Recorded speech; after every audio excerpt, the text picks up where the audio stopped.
Hey, it's Conrad Thompson. Thanks for checking out the podcast here on YouTube. Be sure to hit the subscribe button and the notifications bell. You'll get a notice anytime we upload some new content. And when I'm not asking Bruce, hey, how big was Batista's? Well, you know. One of the things I like to do is help people save money. And if you're watching this video right now and you're in a 30-year loan, man, you're overpaying your single biggest bill and you may not even realize it. I want you to do a little experiment for me. Take your calculator out, multiply your monthly house payment by 360 payments. That's how many payments there are in a 30-year loan. That big scary number, that's your total of payments. You're looking at that number? You know you can do better. Keep more of your own money right now and go to savewithconrad.com. Or maybe you've got credit card debt. Man, it's not a matter of if I can save you money with that. Your average interest rate on a credit card is more than 20%. And by the way, all the interest you pay on those credit cards, it's not tax deductible. Whereas the mortgage interest, well, that is tax deductible. So if you owe this debt, it's up to you how to pay it back. Doesn't it make sense to get the cheapest rate possible and the greatest tax deduction possible? Find out how much money you can save right now for free at savewithconrad.com. You don't need perfect credit. Even scores in the 500s can be approved, and it's no cost out of pocket. But maybe best of all, we're licensed in more than 40 states. We can help more families than ever before. But how much can we save you? Find out right now for free with a quick quote from savewithconrad.com.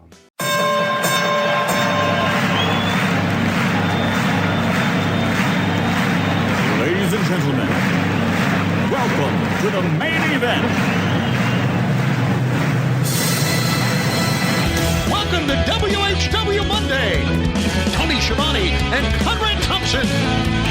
Jim Crockett First Arcade, 605 NWA. TV title, Cajun Omni, the Bunkhouse Stampede. Flair and Horseman, Garvin, Bogey, Magnum, Dusty, Express Tag Team. Turner, Bodden, Mid-South Joy World Championship Wrestling.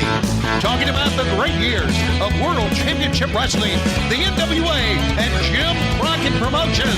Tony and Friends North, they win. Look, Schiavone's back again. World title split off, center stage, Bischoff. Disney, Hogan, and Nitro. New World Order and The Crow. Thunder, Russo, Arquette Champ, Vinnie Mac, simulcast. Tony's back with Conrad, not your classy podcast. Watch along, try not to laugh. Lowest rules, cat back. This wasn't the initial plan. Thompson's a good-looking man. Klondike Bill, make a chant. Tommy, you come over here. What happened when? WHW Monday. And now, let's go to the ring. And here's your co-host. Hey, it's Conrad Thompson. Hey, it's Conrad Thompson, and you're listening to What Happened When?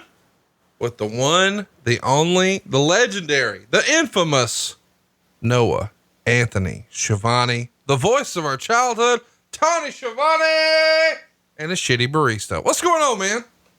Hey, I'd like to say a very hello to my good friends, including you, of course, one of my better friends. But I also like to say hello to the gorgeous, the lovely Britt Baker. Fuck her. She and I have become very, very good friends as of late. No. We hate Britt Baker. Well, you don't understand Britt. I'm allowed to hate her. No, you don't understand her, and I get it. She got a lot of heat lately. Bless her heart. She just, she's kind of lost her way, and I have been charged to get her back to her way. And first of all, she got to dump that dumbass boyfriend of hers, Adam Cole. I don't know if she's going to do that or not, but I'll work on that later. Hang on. You don't like Adam? You've met Adam and he's not for you? Never met him. Never kissed him. Don't know him. So. Wait a minute. Why did you say never kissed him? You said he's not for you. That's kind of like saying she's not for you. So I don't know. Okay. All right. Well, that was weird. What else is weird is Superbrawl 2000. We're excited to cover that. Well, I am, because tomorrow is the 20-year anniversary of this shit show. Fire up your WWE network. Go to February 20th, 2000, Superbrawl 2000. We got a triple threat match on top with Sid Vicious, Scott Hall, and Jeff Jarrett. How about Ric Flair and Terry Funk in a Texas death match? Tank Abbott and Big Al in a leather jacket on a pole match. There is a lot to unpack here. Is Lois around? Is she sober? Can we get her upright? What are we doing?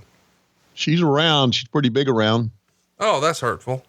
And she is ready. Before we start, I'd like to say hello to my friends at Westwood One. It's really great to be with you. Oh yeah, I guess we should spill the news. Yeah. After a lot of back and forth, you and I had a contract that, well, we'll talk about it when we get going in the show. Okay. Sounds good. So let's bring in, my wife of going on 39 years now. Woo! Woo, is right. Lois Schiavone. 3, 2, 1, play. Well, it's starting out on the old bad foot when you see the exploding vagina. Not talking about Lois. It's a shame, but it's true. It's a shame. Yeah, it is. And all the colorful characters brought to you by Snickers. It really satisfies, unlike this show. Oh, well, no, our show's going to satisfy you, but this wrestling show in particular, not so much. How about showing some of that footage of Terry Funk and Ric Flair from the old days? I got to tell you, it sort of caught me off guard because I did not expect that, but really classic stuff. And then you see, our great friend Arn Anderson giving a little commentary. Man, for my money, I know the WCW in 2000 was a shit show, but I'll take Flair and Funk in any decade. Well, they're trying to sell on that because they know, or because they know how great it was back then, back in 1989. Yep. But here we are, 2000, where nothing is really good. True. Nothing is really good, including the WWE, even though they're going to argue that there's some questionable shit there. Right. And so in other words, what you're saying correctly is this was not really a good time for wrestling. Not as good as it is now. I'll tell you that. Right. I agree. Not as much fun as it is now, because I was talking with Lois about this the other day. She said, "You really enjoying this stuff, aren't you?" I said, "Oh my God." I said, "I look forward to going to work every day. I look forward to Tuesdays and the meetings. I look forward to Wednesdays and going backstage, and I look forward to all that stuff." So, and I didn't look forward to this stuff back then. I loathed it back then. How about that wide shot? I know you hate the dark lighting, but going around and showing it in the different colors, and then the fire really hits it and illuminates the crowd. I like it. It's a good look, and it's a necessary look back then because we weren't drawing fucking flies. What'd you think of the big black sheet that was made to look like stars? It looks like the theater of the ceiling of my home theater. I kind of dig the look. No, I think it looks really tacky. Didn't like it. All right. We are in San Francisco at the Kizal Piz Alice. Woo-ha. It's a good wrestling venue for us. Ray Stevens and Pat Patterson used to tear it up out there, did they not? Made it famous. They sure did. They made it famous. I don't know that we've talked enough about that tag team, but Pat Patterson is really the godfather of WWE. So many of the great things that we enjoy, that we grew up enjoying as the listeners to this show, things like the Royal Rumble, that was all Pat Patterson. And, some of your favorite wrestlers look to him to say, hey, he was their mentor, whether it's Bret Hart or Shawn Michaels. I mean, a lot of those great classic matches that we grew up on are formulated out of the brain of Pat Patterson. And way back in the golden era, it was him, Bruce, and, here's Major Gunn strutting that ass out here. It looks like she's got Francine's younger sister right there. Oh, I think yes, she does. Oh my goodness. This is the most over Jeff Jarrett's ever been. He's over with me right now. Oh my God, is he ever? And let's see, Francine and Medeja, not Francine or whoever that girl is, looks like Francine and Medeja. How about Ron and Don Harris in the background here of Jeff Jarrett? This is definitely the Tennessee Mafia, the Nashville Mafia. What'd you think of Jeff Jarrett's Bob Vila phase where he's going around with those yellow sunglasses? Yeah, it looked like it sucked. And listen, I can appreciate he was trying something different. But now it's like, oh my God, how Bob Vila was that? Hey, and look at these handsome devils on the left. Sexiest big man on TV, Mr. Mark Madden, right in the middle, of course, with his chair a little higher than it should be. Tony Schiavone looking slim and trim. And then to your right, the man who wrestling is missing the most these days, Mr. Mike Tenay. I hate that Mike turned, his back on wrestling and sort of left it in the rear view. He pulled a Schiavone. Do you think one day a call from you could get him pointed in the right direction and we could get him back amongst his wrestling fans? I'd love to see that. And, we are working. It's a little peek behind the curtain here. We got Double or Nothing coming up in Las Vegas. You absolutely do in May. Yeah, that's right. And we're going to announce, which will be announced this week, that we will also have Dynamite the following Wednesday at the MGM Grand as well. How about that? Back-to-back Vegas shows. A lot of love coming to Las Vegas. It's going to be a fun weekend to be there. I hope some of the listeners who are traveling internationally can get their flights extended and can stick around for the fun.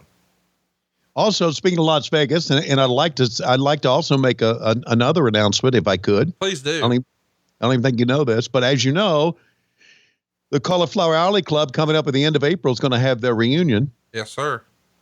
And I this week became a lifetime member of the Cauliflower Alley Club. Congratulations. Long time overdue. I know last year was the first year you'd ever even been in the vicinity, and they wouldn't even let you inside. Right. They wouldn't. It's funny because I'll never forget, you and I are downstairs, and we just happened to be there doing StarCast business at the time, and it just happened to be when that was going on. So we thought, well, we'll kill two birds with one stone. So we cruised over. Neither you nor I brought our tickets. I am a member, but I didn't bring any of my stuff or whatever. And you said, am I okay to go up there? And I said, yeah. And he said, but I don't have a ticket or anything. I'm like, you're Tony fucking Schiavone. You're okay to go anywhere to any wrestling event ever. And then you were immediately turned away. But I finally got my way in. Yeah. Those bastards. You fucking put some respect on his name. God damn it. Y'all tried to fucking Britt Baker him. Nobody Britt Baker's Tony. If anybody's going to shit on Tony, it's going to be me. He's my little big brother and I get to fuck with him, but you don't. So what I also did was not only became a lifetime member, paid the lifetime dues, but I also donated some more money to their benevolent fund. Oh, that's awesome, man. Cause we know how hard it is for you to come off any money. So that's that's a real big deal, man. Well, it is, I got to thinking and I reached out to them, to Brian Blair and I said, and I got to thinking without even talking to anybody about it, just on my own. I said, they are doing they are attempting to do some great stuff for guys who need the money. And why not give a little bit of my money to the people who laid the foundation for me being able to make a good living? Man, that's awesome. Congratulations. Seriously. Great stuff. And I should do more. Of course, I cannot go to the reunion because that's going to be right during our, it's Monday, Tuesday, Wednesday, and Tuesday, Wednesday, we're tied up. So I'm going to try to make that one. I was talking to JR about it and he told me the same thing, that he wasn't going to be able to make it. And he's normally an MC. This year, they're going to go a different way. They're going to have JJ and Terry Funk. Ooh.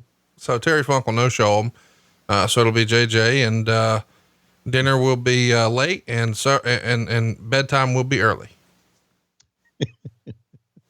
It'll be at the, where's it going to be? It's at the worst hotel in Las Vegas. The Golden Nugget. No, not the Golden Nugget is nice. This is at the Gold Coast. The Gold Coast. Across the street from, Palm's Place. It's, it's not awesome. Yeah. It's the only hotel you can go to where as soon as you walk in, you smell the delicious breads of Subway. That's real. Everybody else has 5-star Michelin fucking dining. Here, Subway. Oh, and TGI Fridays. Right. Exactly. TGI Fridays. That's where you and I, had a few. Yes. We had more than our fair share. Mm-hmm. And, we're going to need some more when we're done watching this show. And look what we're starting with here. I can't believe this is a real thing, but this is a package preparing us for Oklahoma. And how this Cruiserweight title has been disgraced. Of course, Medusa held it, Oklahoma held it. And now, we're going to have, a vacant WCW Cruiserweight championship. And this is going to be the tournament finale.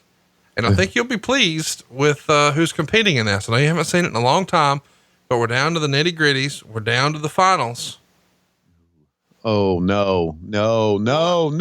What? For God's sake, no. What? No, not that greased up fucking dipshit. Oh, he went to, LeRoux, Lash LeRoux. No, saved me. It's not him. Good. No, it is. Well, it's not. It's not Evan Courageous. That's That's what you were thinking, right? Yeah, I was.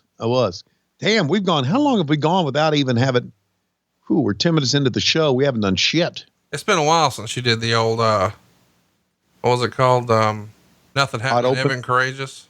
Yeah, Nothing Happened in Evan Courageous. Good. Hope he's not on this show. Boy, but there's your favorite with the dragon screw leg whip. Yeah. The artist formerly known as Prince Iaukea. The artist formerly known as Never Ever Was I Over. Oh, so that's it. It's going to be the artist against Lash LeRoux. Yeah. It's your favorite versus mine. It's the guy who killed the company alongside you, your tag team partner in killing the company. And here you are trying to put it over. And what a story Lash LeRoux is, guy. This young Cajun 2 years ago was sitting at home in Lafayette, Louisiana, watching WCW Saturday Night on TBS. And he saw a spot for the power plant. And now here he is, challenging for the Cruiserweight Championship just 2 years later, all because he picked up the phone. By the way, nice guy and a homeowner here in Alabama looking to save some money with SaveAConrad.com. That's a real story. Really? He lives in Alabama, huh? They would have him. You know what? I think he's from I don't know. I mean, you've talked about this. He's from Cassio Kid's hometown. Wow. Yeah. Lash LeRoux and Cassio Kid went to different schools together. And it just goes to show you that people are wrong. You can't have more than one dumbass in a town. That's exactly right. Yeah. He was, I think he's like 2 years older than Cassio. Purple rain. Wait, you like this? He wore a raspberry beret. We sure shit on the good name of Prince, didn't we? So you like this? I don't know if I like this. I liked Paisley. Why'd you say it like that? Because I wasn't sure what she was called by that time. Yeah, she was called Paisley. We changed their names so many times. Well, Tony, are you excited about this match at least? I mean, no, I'm not. Well, hang on now. When you think about great Cruiserweight champions, you think about Eddie Guerrero and Dean Malenko and Chris Jericho, and who could forget Rey Mysterio? Mm-hmm. And then you think about Prince Iaukea and or Lash LeRoux. That's right. And if you go back and take a look at the names that were on that list, there weren't many good ones on that list. Shannon Moore was very good. Who else? There was a couple of luchadors on that list. They were pretty good. But other than that, it was a pretty weak tournament. And doesn't that say it all about the direction of WCW back? Wasn't that long ago that we had that type of talent that you were just kind of cataloging, and now we've got this? Which reminds me, we had a chance to sit down and talk to Dean Malenko at great length, and almost knocked his little ass out. Didn't do it. Almost did. But he was telling me, or reminding me of the story of, look at this, boy, man, the Prince getting things going quickly. He is not here to fuck around. Not on what happened when. He was telling me the story of the time that he and Eddie and Benoit and Perry Saturn all walked out on WCW at the same time. Absolutely. We've recently revisited that with Bruce Pritchard, all about the Radicals jumping. You can enjoy that in the archives of Something to Wrestle. And that can be, I guess that can be, you can connect the dots to it being the beginning of the end for WCW, or being one of the main parts of the end of WCW. Don't you think? Losing all those guys at one time. Yeah. Bill Bush said, anybody who wants to quit, you can quit. And they all went in and say, we're quitting. And that was that. And Dean told us, which I think is a funny story, that they were all walking in Bush's office, and Eddie was walking the other way.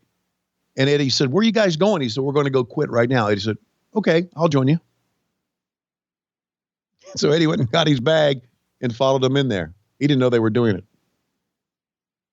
That's so tremendous. You know, Yeah. that's just what friends do, man. They stick together. Sort of like how me and you were before you got Tony Khan's money, and now you don't acknowledge me anymore. I acknowledge you all the time. Nah, not so much. Yeah, I do. Hey, these guys tearing it up here, man. What was the deal about? Okay, I get it. His sideburns were like an L. L, like Lash, L, LeRoux. yeah, I get it. But stop doing it, okay? He's trying to get it over. Okay, by pointing at it. Yeah. I mean, it's what you do at home whenever you want Lois to do something with your Peter. You just walk around, point at it. I better point at it because she couldn't find it if I didn't show her the directions. Well, she can now. It's dragon screw leg whip. I love There's that. the WWF suck signs. You love those, don't you? Well, I like that fans back then took their sides. Oh, really? So you think fans should take sides? I said back then. Okay. I want my release. How about that sign? That's a great sign, is it not? Yeah, that's pretty cool. Oh my God. That was pretty cool. By the way, we should mention the story we were teasing at the top of the show. We are now officially with Westwood One. This has been a very long and arduous process. We believed that the contract you signed one time in January of 2017 was for a 1-year deal, and it rolled over for a second year. So that would have covered us to January 2018 and then through January of 2019.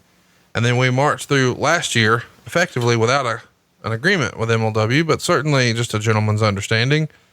And then somehow it was relayed that no, we had re-signed, even though neither you nor I re-signed, and we couldn't technically transfer our show because technically someone had executed an agreement on our behalf, allegedly, and we were hemmed up. And so now we can finally sing "Let My People Go," and we are officially with Westwood One, and excited to be here and appreciate all the patience from everybody at Westwood One who had to sort of start and stop our launch here with ad sales and Westwood support. And hopefully you'll start to see even more what happened when on your newsfeed.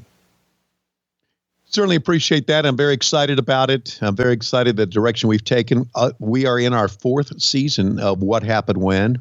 Can you believe we've been doing this more than 3 years now? It's amazing. I can't believe been doing it more than 1 year. Because, I probably would have Schiavone'd it hadn't been for you, right? Well, you had those checks rolling in. And I think early on you learned, hey, this Conrad fucker's figured out how to make money. Yeah. I've used the term Conrad fucker a lot. Yeah, no, I understand that. And you usually make it whenever you make a bank run. You're like, boy, this Conrad fucker. Let me show you what's on my ATM receipt here. I'm not going to pull any money out, Lois. I'm just going to check the balance. Look what this Conrad fucker helped put in there. Did you see the sign back there? The guy keep putting up, I beat Tori's guts. I would love to beat Tori's guts. And I think all of our listeners would too. By the way, a great meme over the weekend showed Ric Flair, said, I won 16 world titles. Then it showed Charlotte Flair and it said, I was the first woman to main event WrestleMania. Then it showed David Flair and it said, I banged Stacy Keibler. And without exception, every time I saw it posted, guys were like, I don't know, pretty close call, or advantage David. Advantage, I think, at the same winner, David Flair. One of the great attorneys of all time, Mr. Michael Dawkins, who's helping wrestlers coast to coast these days get out of shitty deals. Put in our group chat that the great coxman of all time had to be Frank Sinatra and Elvis and George Clooney, or Derek Jeter rather, and David Flair. Uh-huh. The all-time greats. Speaking of all-time greats, there's one right there holding the title. Of course, I'm talking about referee Charles Robinson, the greatest referee of all time. Just awarded the WCW Saturday Night the Cruiserweight Championship to the artist formerly known as Prince Iaukea, 5 minutes, 47 seconds. Meltzer would say LeRoux did a running dive early that looked bad. They were messing up spots real bad during the match.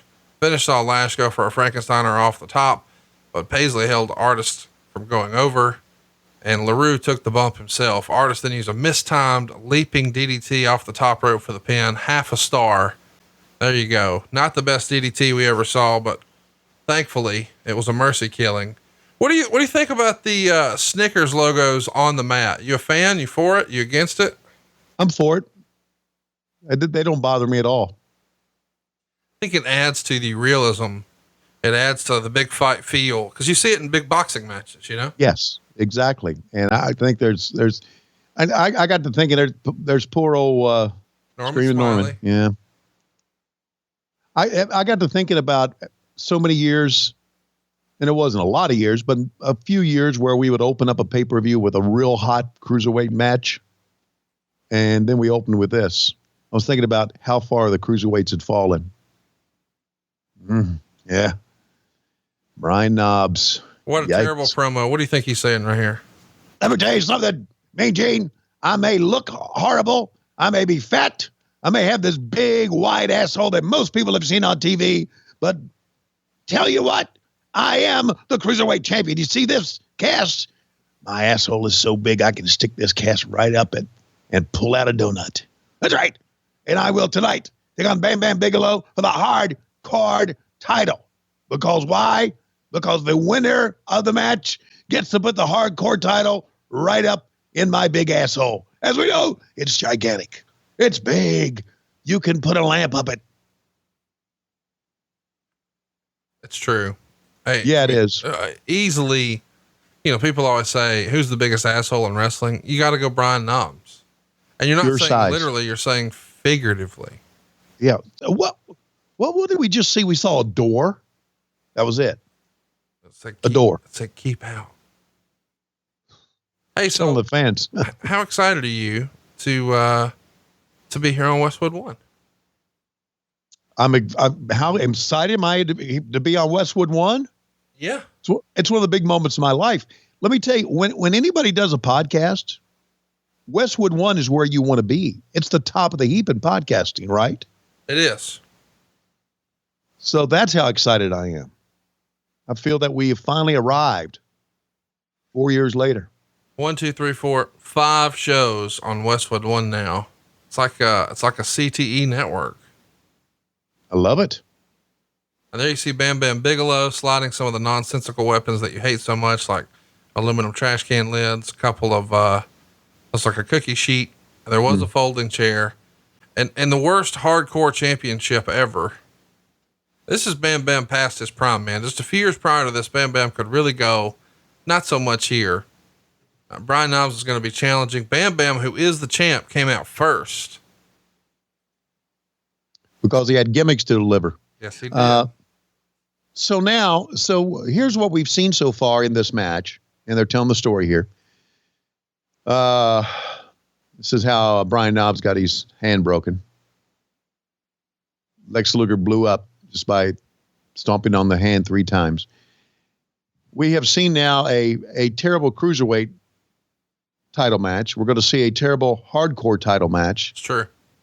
So for all the problems that we had in WCW, the biggest problem we had was putting on good matches. Well, it's really hard to argue because you've got a lot of talent, but the match after this is 3 count and Norman Smiley. Oh, and the match boy. after that is the Wall and the Demon. And the match after that is Tank Abbott and Big Al. The issue here is Vince Russo's idea of wrestling is not exactly what the masses are looking for in early 2000. Exactly. And here's the thing. I say that as somebody who absolutely loved what Vince was able to do in the WWF, but whereas he had Vince McMahon as a support system there, now he's got standards and practices and TBS executives. You're fucking with the formula, you know, like I really do believe if Vince Russo could work with Vince McMahon again, there could be some good shit come out of that because those guys have a proven track record together. But here we've tried to do something on our own, and well, it's not, these TBS executives are not Vince McMahon. Well, speaking of Vince McMahon, you saw on the WCW.com set Jeremy Borash, who's now a power player in the WWE, I understand. Power player? Is that the word to describe Borash now? Yeah, I think so. Well, fucking A, good for him. I'll tell you this. He was the hardest working man in TNA for a long time. I can't tell you how many times I attended their events, and he was wearing so many hats. Easily one of the hardest working men in the history of professional wrestling. And if he has any sort of influence in WWE now, that is fucking great news, because you need leaders like that who will get out there and put in the work. And that's what Borash will do. Hear, hear. I agree. But how about let's go. Boom. When I thought he was going to body slam him on the concrete, I was like, oh no. But then thankfully, and how about Finley coming in? Uh-huh. They both look like him and Brian Knobbs look like they're a couple of white dads at the No Limit Soldiers concert. My baby loves that Master P. White dads. Oh God, here we go. Woo. A lot of places in the Cow Palace that you can go to. I mean, the place was very, very large, a lot of rooms, a lot of hallways, just made for a hardcore match. Sounds like your house. Yes. Cleaner than my house, by the way, I might add. Well, cause it had dirt floors. Right. Well, it did. Which is still cleaner. Yeah. It's still cleaner than mine. By the way, speaking of clean, we've decided to clean our act up a little bit. We have? And you have, you've told me in more recent weeks that you wanted to put a kibosh on the old, Tony Reed's rap. So we've decided to do something different. And you didn't tell me about this. Whoa. You said, what about Tony Reed's country? So I got us a country song together. Oh, great. I thought you'd be in for that. Yeah, I am. Is it Merle Haggard? No. It's not Merle Haggard. No. Is it Waylon Jennings? No. I do love Waylon. Waylon is my favorite. Okay. Okay. It's Alan Jackson. It is Alan Jackson. God damn. Now we're talking some good stuff. I thought you would be into Alan Jackson, so I'm pretty excited about it. Yeah, I am. Yeah. Well, here's the deal. What I want you to do is fire up your email, and I've got you some lyrics over there. I did a couple modifications on one of his favorite songs and made it more about something that you were in tune with, something that was near and dear to your heart. Oh, okay. And we're going to do this to the tune of Alan Jackson's Chattahoochee. Okay. Do you remember this song? Oh yeah. A chart topper to be sure. And I'm pretty excited about it. So I'm ready to hit that funky beat whenever you're ready to. Okay, here we go. Here we go. 3, 2, 1, hit it. Way down yonder on the Chattahoochee, it gets hotter than Medusa's coochie. We laid ring rats on the Georgia asphalt, got a little crazy, but we never got caught. Down by the river on a Friday night, a pyramid of rubbers in the pale moonlight. Talking about Flair and dreaming about women. Never had a plan, just living for the minute. Yeah, way down yonder on the Chattahoochee. Never knew how much that Medusa's coochie cooter meant to me. But I learned how to swim and I learned who I was. A lot about living and a little about love. Well, we fogged up the windows in my old Chevy. I was willing, but she wasn't ready, so I settled for What'd you settle for, Tony? Settle for What'd you settle for, Tony? Settle for a hand job and a grape snow cone. Dropped her off early, but I didn't go home. Down by the river on a Friday night, a pyramid of rubbers in a pale moonlight. Talking about Flair and dream about women. Never had a plan, just living for the minute. Yeah, way down yonder on the Chattahoochee. Never knew how much a Medusa's cooter meant to me. But I learned how to swim and I learned who I was. A lot about living and a little about love. Yeah, way down yonder on the Chattahoochee. Never knew how much Medusa's cooter meant to me. But I learned how to swim and I learned who I was. A little about living and a little about love. Yeehaw! I wanted to do, listen, you don't love the Chattanooga River. You don't love the Chattahoochee River. You don't love the Tennessee River. You know what you love? You love Medusa. Yeah, that cooter. I thought it was fun when he talks about he learned how to swim right after the cooter line. That was good. Good stuff, buddy. Thank you very much. So you think that was better than Tony Reed's rap? Yeah, I do. Tony Sings Country. Yeah, I love the lyrics. And I just missed Alan Jackson at the State Farm Arena this past weekend in Atlanta. Should have gone. Had them sold out hanging from the rafters, I hear. I bet they were. Well, this guy's not going to sell out much. Oh, Speaking of my God. Medusa's cooter, here comes Evan Courageous, followed by the Hurricane himself, and bringing up the rear, old Shannon Moore. Thankfully, we missed the Brian Knobbs match. They got a quarter star. Brian Knobbs pinned Bigelow to win the world title, or the hardcore title, rather. Bigelow actually hit the greetings from Asbury Park, but instead of going for the pin, he threw the chair at Finley, and then Bigelow grabbed the top rope, ended up getting crotched, falling to the floor. Then Knobbs got the pin after hitting him with his cast and a garbage can. Now we've got 3 count. Count them. 1, 2, 3. Yeah. And they're going to wrestle Norman Smiley. They're going to go 4 minutes and 6 seconds. But first, they're doing this routine. I'm going to play the audio. Loyal friends in San Francisco can appreciate our many talents. Yeah, their fan club meets in a phone booth.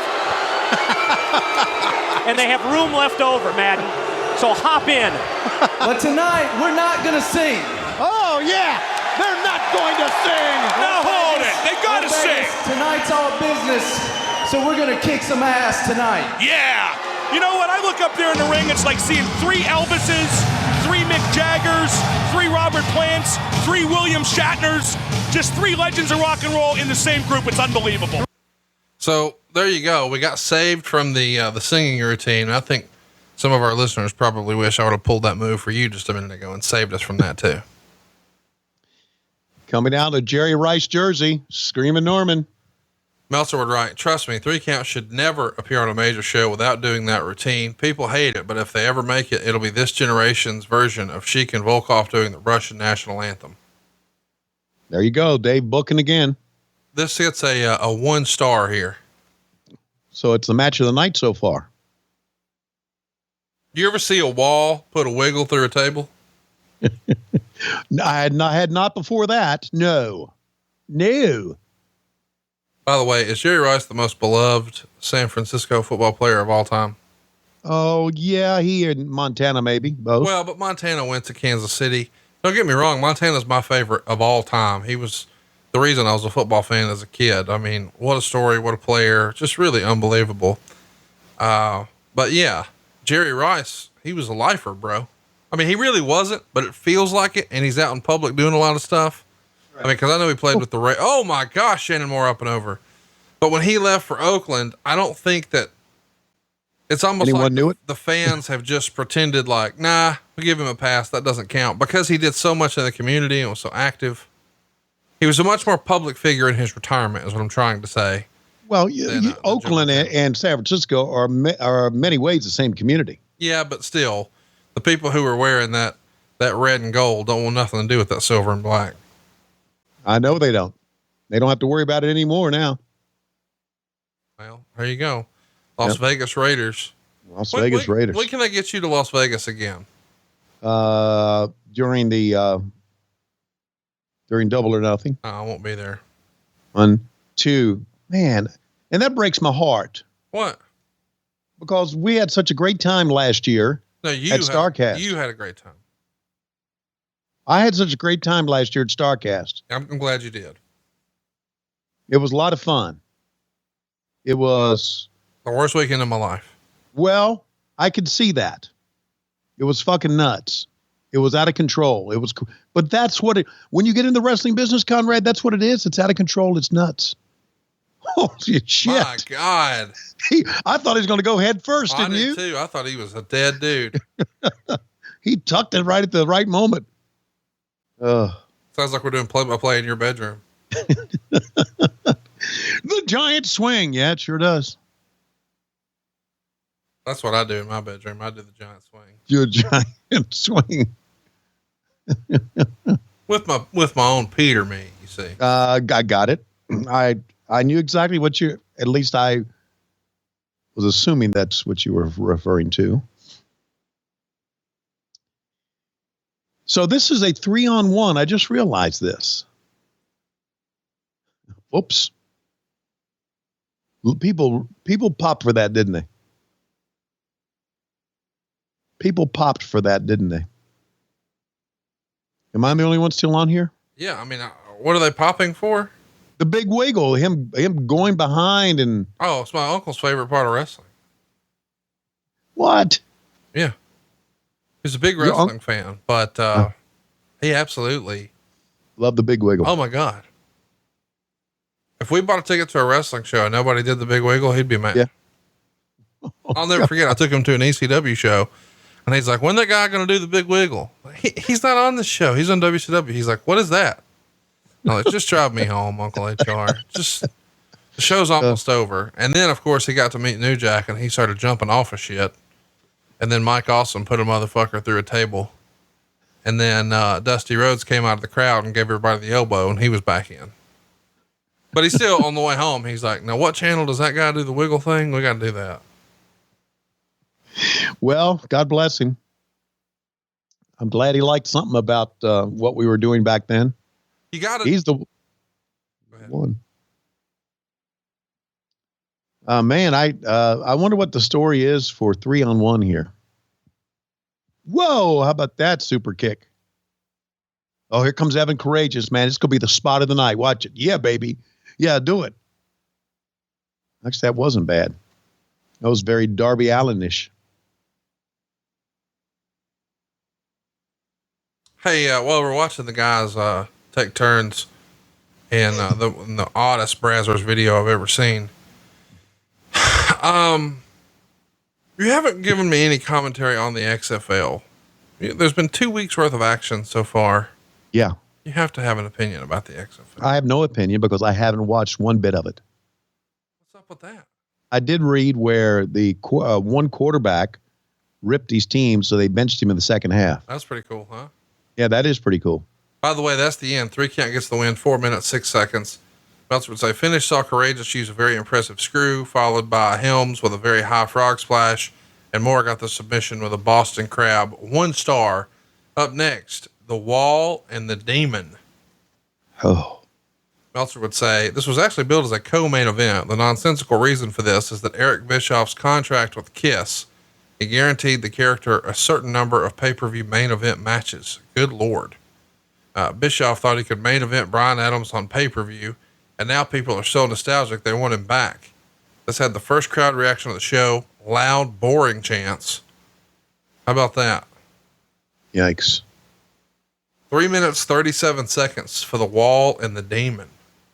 So it's like, whenever Lois lets you get on top, she knows at least it'll be quick. Yeah. 3 minutes and 30 seconds worth. I mean, second part of that. You'd have at least 2 minutes left over out of 3:37. Would you not? I would. There's the door again. There's the door. What's behind the door? Who could it be? Is that the same door the girls walked out of? I guess it is. Let's play the audio here from Jeff Jarrett. You've got to find out who's behind that door. We can't take any chances. I've been screwed by this company one too many times. Come on, what time's running? Let's go. No problem. No, we'll take care of it. Don't worry about it, buddy. No big deal. Let's go. So everybody wants to know who's behind the door. It's the Exalted One. Oh my God. Shut the fuck up. How about this look? God of Thunder. Dun, dun, dun. You know, he got stuck in there one day. I've told that story. Tell it again, goddamn it. Yeah, they played the music. God of Thunder. Dun, dun, and it went, psh, it didn't open. We waited. Psh, didn't open. Finally, somebody had to come pull it open. Just like Spinal Tap. I mean, exactly like the scene from Spinal Tap. And we all had a big laugh about it. You love this demon character, don't lie. Oh, I do. Absolutely, I do. First of all, Dale Torborg was always a good friend and still is, by the way. We still stay in touch. He works for the White Sox. And he's a strength, he's in charge of strength and conditioning of all the minor league teams with the White Sox. And I always had I loved Kiss. You know that. I still do. I just think. Well, you wanted the best. I got the best. Hottest man in the world, Kiss.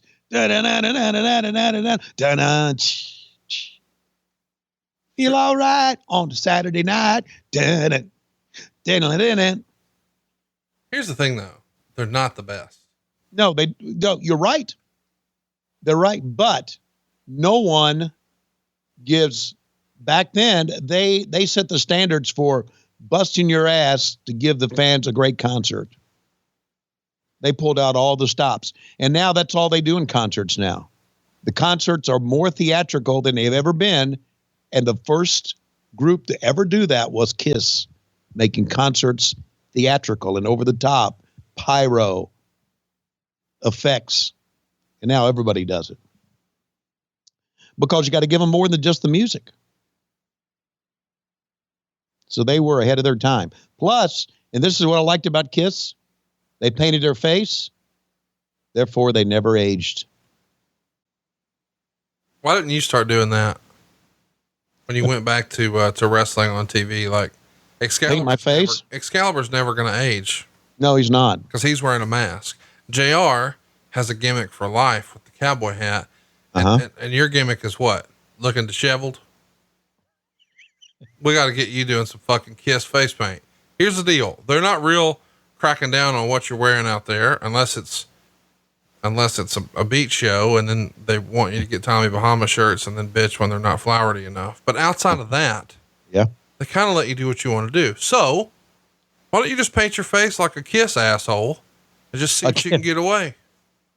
Paint my face like a Kiss asshole. Yeah. Like that fucking cat asshole.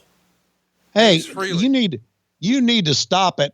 You need to stop sullying the good goddamn name of the hottest band in the world, Kiss. I didn't say shit about Led Zeppelin. I don't see Led Zeppelin still together. Led Zeppelin. I don't see AC/DC. Well, I guess they're attempting to be together. Wait a minute. Gene Simmons has replaced every group of that fucking band over the years. No, he's only replaced 2. Well, that's enough. All right. Kiss is Gene Simmons and Paul Stanley. Everybody else just a bit player. I'm not here to argue Kiss with you, buddy. All right. You're here to watch Jerry Toot drop the demon on his goddamn head? Yes, Jerry Toot. Well, easily the best last name ever. Yeah. I would have used that as my wrestling name. Jerry Toot. Coming to the ring. He had a pretty good right hand, didn't he? That's a pretty good working punch. Can you imagine what he could have done had he been able to hang in there? Yeah, you're right. I think I think he had a lot of upside. A lot of upside. I mean, the dude passed away in 2003. So just like 3 years after this, he's gone. And he really only popped off here from like 99 to 01, right? That was it. The last couple of years of WCW is when he popped off. I mean, he died when he was 36, dude. Yikes. And you really think about that. I mean, he could have done stuff for a lot longer. There's a lot of guys in the business that have gone too soon. Well, a lot of guys. Let's do something right now to sort of lighten the mood. Let's play the Google game. Okay. I typed in, is it true? I want you to go to Google and I want you to type in, is it true? And don't type anything else and just see what your suggestions are. You want me to do it? But I'll tell you what, my bottom suggestion is my favorite one. And I'm going to let you finish the question because I started, Google tags in, but we're going to need the hot tag from Tony Schiavone. Are you ready? So what am I doing here? What am I reading? I'm going to start a sentence. That's on my suggestions. It starts with, is it true? And I gave that to Google, and then Google gave me the next 4 words. And I want after that for you to finish the sentence. So Google's going to be the middle of the sentence. You're going to be the end. You ready? Mine are boring. Is it true that pineapple makes your love quiz? Not that. I need you to finish the sentence. Is it true that pineapple makes your dick hard? Oh, gosh.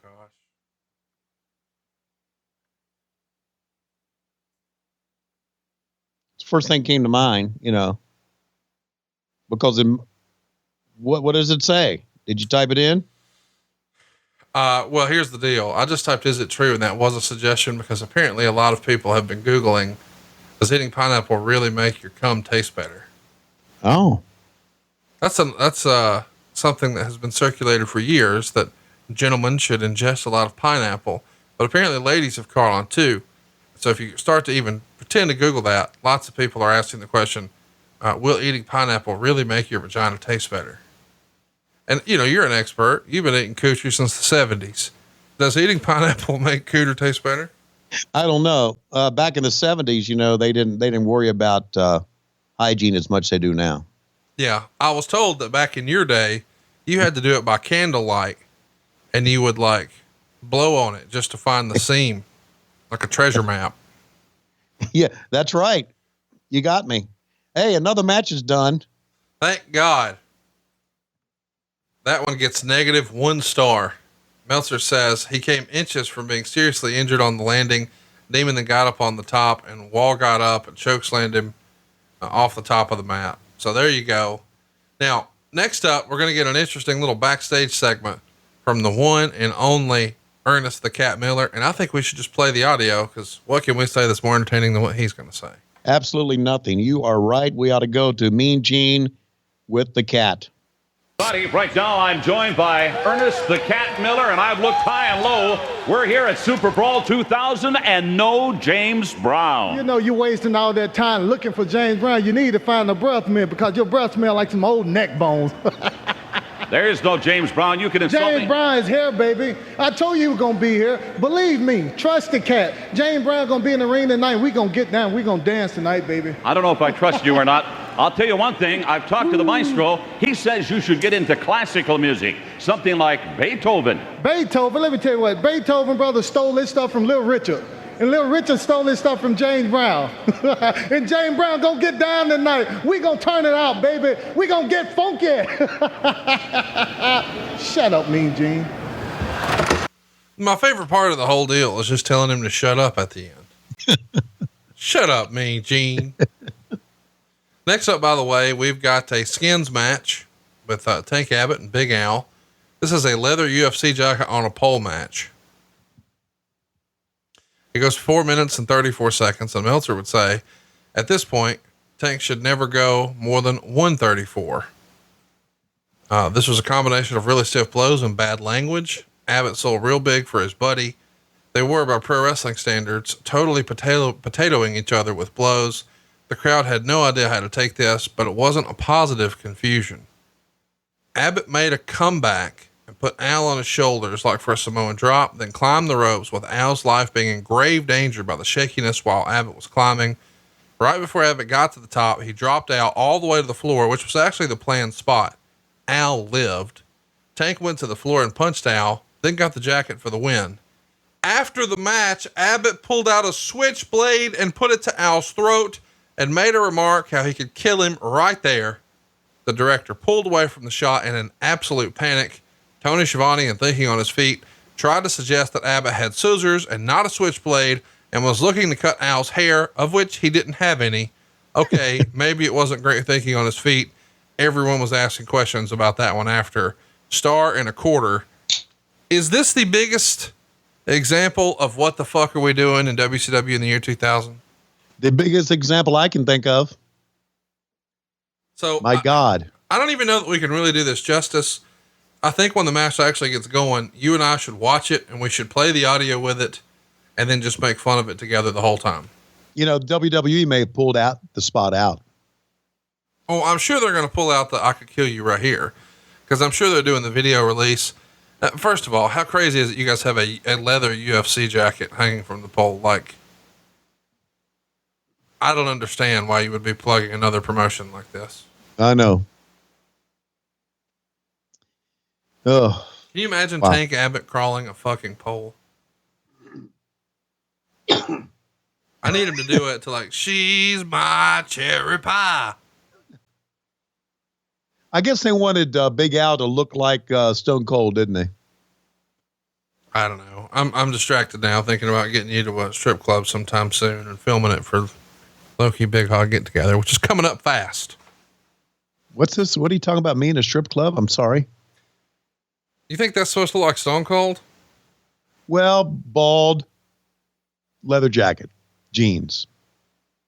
Yeah. I mean, I think we wanted him to look like Stone Cold. I mean, he doesn't, but I think we wanted him to. This guy looks like an absolute asshole. He looks lost. Well, he's going to be lost here pretty soon, isn't he? He's going to have a switchblade to his throat. This is the least intimidating guy ever. Like, he's supposed to look intimidating, and he does not. He looks like a guy who drinks fucking Bud Light seltzer. By the way, can't be a badass and drink Bud Light seltzer. I'm not listening to it. I don't know. I bet you some badasses out there do drink that stuff. I'm sure they do. I'm just saying it's hard to look like a badass as you sip your goddamn seltzer. Well, I do know for a fact that there are many of my good friends that after an AEW event that sip White Claw, baby. That's different. Okay. White Claws are different than Bud Light seltzer. Okay. Bud Light seltzer is an abomination. Something that shouldn't be. Yeah, that's just Anheuser-Busch people wanting to try to take over everything. Absolutely it is. Sort of like WWE. So you're saying the WWE is the Bud Light seltzer of wrestling? If you think WWE is not the Anheuser-Busch of wrestling, you're wrong. Oh, I know they are. All right, so here we go. They're going to hook them up. So let me tell you, go listen. He's the real deal. So if Paul Orndorff can give you that stamp of approval, I think the sky's the limit for Tank Abbott. And you talk about the stars of World Championship Wrestling to face Tank Abbott. I don't see too many people lining up to meet Tank, and Big Al's got his belt. Come on, run it, come on. Come on, man.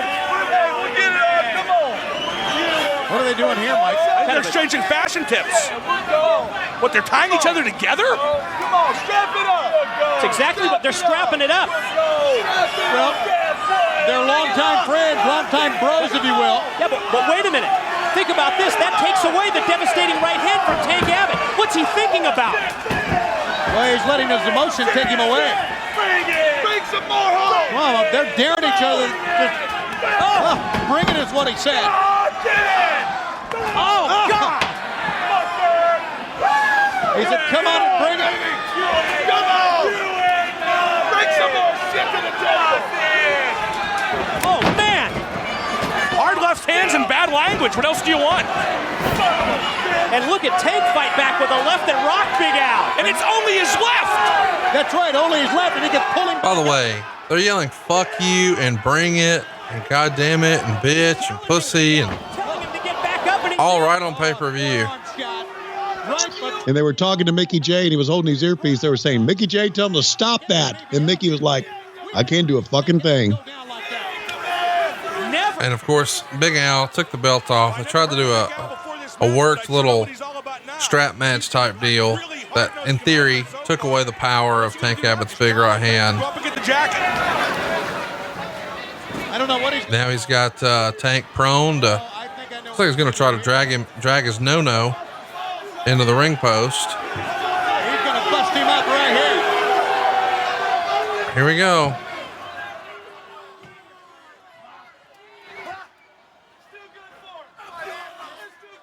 Boy, Big Al. Now what's he going to do? This is terrible, Tony. Yeah, this may be the worst thing we've ever seen, and we've seen bad shit on our podcast. And the fact is, he could have won the thing by now, one would think. Now he's going to start the climb to the top. He's still down. The world's slowest climb. Jesus. What, is it more pain and punishment? Oh, wait a minute. Oh, God. Standing on Tank Abbott's face. And Tank's not moving. Look at all of his weight. What the fuck are we watching, Tony? Now Tank's upset. Now he's gone and done it. Now he's mad. I don't know what we're watching two maniacs and let them do whatever they want to do. That like a real punch. Yep. Well, I think everything Tank Abbott did was kind of real because I don't think he knew how to work. Oh, that's some working forearms. Tank and Al just mixing it up. Big Al trying to fight out of the corner, but I think Tank's hitting him. And he brought him out. Slung his ass like a sack of potatoes. This is brutal. By the way, this might be the best shape I ever saw Tank Abbott in. He's leaned up a little bit here. Had to get in shape for this great match. It's a barn burner. Oh, fuck this. Oh, shit, those are real. Guys, no way they can keep throwing them like this for very long. Boy, that's dead weight legitimately. Yeah. Anything he wants. He's going to try to climb the ropes with And Big he's Al drop on his it. shoulders. Carry him up with him. He's climbing the ropes with Al on his back and not using anything else to support Al. Is he crazy? Oh, my God. Abbott, unbelievable. Look out. Oh my God, what a tumble. A legitimate tumble. Down he comes. Punches him in the sternum. And it hits him in the chest. Tells him to stay. The result doesn't matter. Right. Yeah, just for good measure. Should not have jumped down. Should have just kept the jacket. He got it. There's a merciful God. Let's see if it's cut out. Let's crank the volume for us. Tank Abbott survives this lesson in brutality. We're all speechless looking at each other like we can't believe what we just saw. And the scary part is, I think we've It's only not. seen a small fraction Switchblades out. of what Dave Tank Abbott can do. Don't call him Dave to his face. I'm allowed to call him Dave. No, I am, really. Out comes Danny Young, the trainer, and Danny Young gets kicked by Tank Abbott. What's Tank Abbott going to do? He's going to skin him, I think. Does he have a knife to his throat? I think maybe that was a pair of scissors going to cut off his beard or something there. I'm not sure. Oh my God. Mark Madden, to fuck with you, said maybe it was salad tongs. Can you believe you just saw a guy put another guy on the ground and then pull a switchblade, put the blade to his neck and say, bitch, I could fucking kill you right now. Oh, the WWE left it in. That's priceless in itself. It's tremendous. What do you think? What do you think Stevie Ray's saying here with Clarence Mason and Ahmed Johnson in tow? What I'm saying is, brother, is that I have seen many switchblades in my life. That little honky motherfucker come to me with a switchblade, I stick it up his ass. Suckers got to know. That's all you need to know. We're about to have our sixth match here on the show between sixth match. This is our sixth match so far. Tank Abbott. We haven't had one go over 3 minutes, have we? Yeah. Tank Abbott and Big Al went 434. Okay. Wall and Demon went 337. 3 count and Norman Smiley went 406. Brian Knobs and Bam Bam went 444. And Prince Iaukea and Lash LeRoux went 547. So they're all short. And this one's going to be no exception. 5 minutes and 23 seconds here. It's Big T, Tony Norris, the former Ahmed Johnson, going to take on Booker in a Sesame Street death match for the letter T. The gimmick here for real is these guys are fighting over the letter T. T. Gotcha. Because there's Big T and there's Booker T. There can only be one T, you see. Right. I see. And I believe Big T and Stevie Ray are the new Harlem Heat, right? You got it. Okay. Meltzer would say this was ungodly bad. Actually, the former Ahmed Johnson is now pregnant. He actually carried Booker to maybe the worst match of his career. Booker used a drop kick off the top rope when the lights went out, seemingly forever, teasing that midnight was coming with her music. Of course, she's not even in the company anymore. This gigantic human showed up on the apron, Teddy Reed, formerly of the No Limit Soldiers gimmick, and Booker stared at him, allowing Booker T to come from behind with a really bad Tiger Driver for the win. What do you think Booker T's saying right here? Mm-hmm. Well, Gene, let me tell you something right now. They're going to put me in the ring with this fat ass motherfucker, and they think he is the new Harlem Heat. Motherfucker going to be smuggling a basketball to the ring in his guts. That's what I'm talking about. In the ring in his guts, because he's a fat ass. And there's nothing fat about Booker T. As a matter of fact, me and Paisley later are going to leave this company. And this company can kiss our ass because I'm going to go somewhere and be a big star. A big star. I'm going to go to a place where they make stars. Not this piece of shit company that I'm working for now. Something like that. And here we go. Super Brawl 2000 continues. I guess we should mention coming up on the show, we've got some fun stuff. Next week, it's going to be maybe my favorite thing to do with you. Hashtag Ask Tony Anything. All right. You can scoot on over right now and ask Tony anything on Twitter at WHW Monday. Ask your questions on Twitter and we will hit them up next week. It's hashtag Ask Tony Anything. Tony, is there anything in particular off limits? Yeah, don't ask me anything about backstage about AEW because I'm not going to give away anything backstage.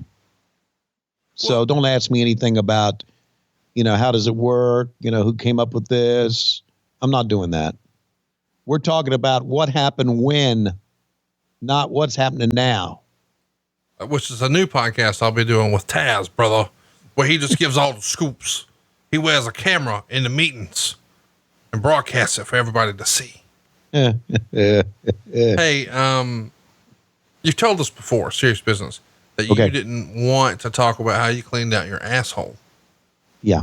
Is there anything else like that? You should go ahead and get out in the open that you just would really rather not talk about. No. Okay. So asshole's back on now. Yeah. You can talk about my asshole. Okay. All right. If you got to ask a question about my asshole, then you need to seriously look at yourself in the mirror. I don't have any questions about your asshole, but our listeners, I want to make them happy, Well, if it makes them happy, yeah, I guess I'll do that. Okay. Well, that's great. Send your tweets about Tony's asshole at WHW Monday. I don't think we can post pictures of it yet, although Whitney Wright maybe has found a loophole because I think I've seen some questionable pictures of hers recently. By the way, when's the last time you talked to old Whitney? I've never talked to her. The only time I talked to Whitney was last year at StarCast, about a year ago. Last May, StarCast in Vegas, the after party. And it went well? Yeah, I didn't know her back then. I didn't know who she was back then. But now you're into it. Now you know. Now I know who she is. I'd like to talk to her again, knowing who she is. Well, I can arrange that. You're going to be out there in Vegas soon. Yeah. Oh, I'd like to read you a tweet from this past weekend with Whitney, right? If you could indulge me. Yeah, sure. Go ahead. She posted a picture of the inside of her right arm, and it was bruised pretty severely. And she puts the comment with the tweet picture. Whoever I fucked yesterday who gave me this bruise, please contact me. I would like a matching one on the other arm. I need to be hate fucked. Finish the job. Exclamation, exclamation, exclamation. That's, I didn't need to hear that. You got tweeted a lot on that. Oh, a lot God. of people were thinking maybe you were involved. Oh my God. I don't even want to be near that. What was your whereabouts this past weekend? Were you on the West Coast? I couldn't bruise my own dick with my left hand.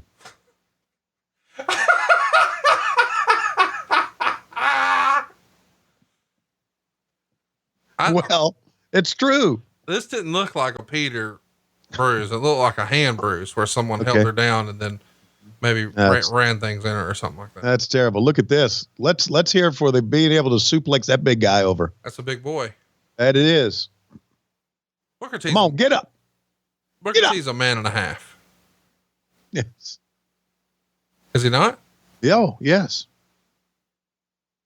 Is he still with us? Booker T? No. It's on WWE TV every weekend. No, I'm talking about the other guy. Yeah, he's still with us. Ahmed. He's only 56. Wow.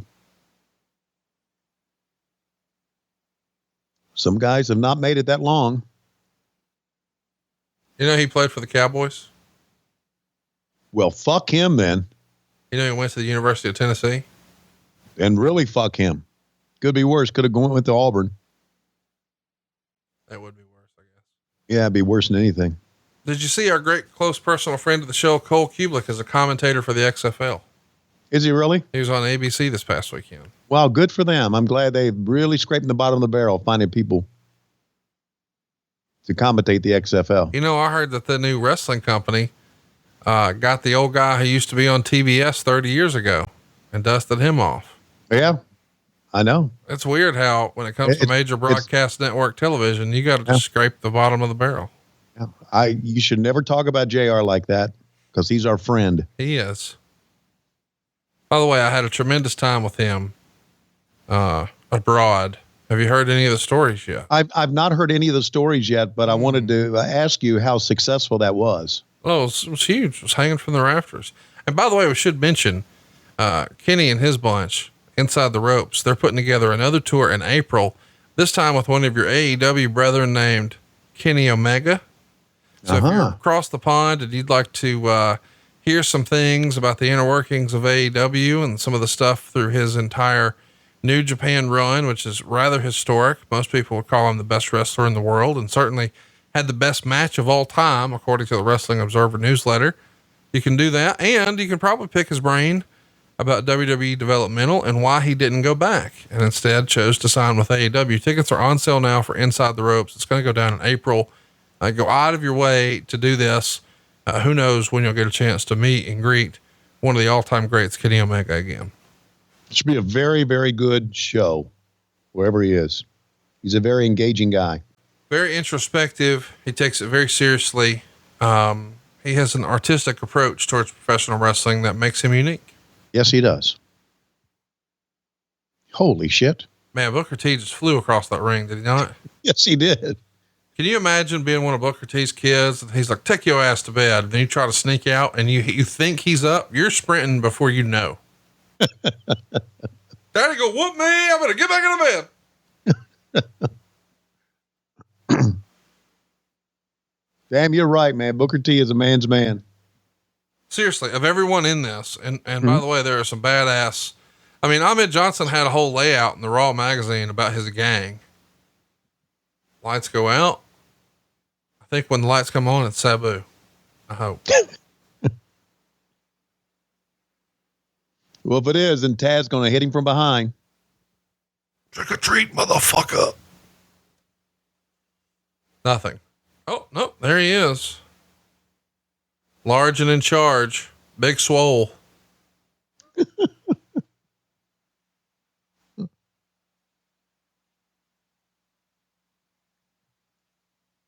Pearl River plunge. Should have just lifted that leg, but I'm going to waddle over. There we go. Uno, dos, tres, count to 100. At this juncture in the show, which we are. What a massive human being. Yeah. You're not kidding. He should have taken the jacket off. It takes away from how big he is. That's more like a leather sheet. We are not really halfway through the show yet, but we're close. We're 6 matches in. We're on to match number 7. Okay. But here's my question. Are we going to have a good match in this fucking show or not? Well, you still got Ric Flair and Terry Funk coming up. But that doesn't mean anything. Okay. Well, you got Lex Luger and Hulk Hogan coming up. Okay. That doesn't mean shit. All right. Well, you got Sid and Scott Hall and Jeff. All right. Stop. Up. No. You've answered my question. There's no good matches. Okay. I still do think the best match is yet to come, though. I'm an optimist. I'm sure it is because it can't get any worse now, can it? This one got -1 star. The match coming up next, though, Billy Kidman and Vampiro. How about this? 2.25 stars. That's pretty good. Okay. All right. There you go. Flair and Funk get 2.25. We still got 2 good things coming. Well, listen, if when the high point's a Billy Kidman match, you're kind of fucked. By the way, Maestro. Yeah. Your favorite Maestro moment? I have none. Maybe, well, wait a minute now. Maybe it's, Maybe it's when we first saw him with the piano and everything. It was kind of a pretty good visual. Here's his voice. If he fails to produce Buster Brown, then he belongs to the Stro, and he'll be strolling Beethoven and become my personal lackey. And I eagerly await your response, cat. Ha! Not the best promo in the history of the business. But the gist is, if James Brown shows up, like the cat has said, I'll listen exclusively to James Brown music. But if he doesn't show up, then the cat has to listen exclusively to Beethoven. Wow, that's a pretty good angle for a match, isn't it? Those stakes are big. We're going to see Tori, right? I hope so. Oh, yeah. I saw there was a sign when they cut away from the switchblade. Did you see the sign? It said Tori 469. Are you for it? Yes. FOR.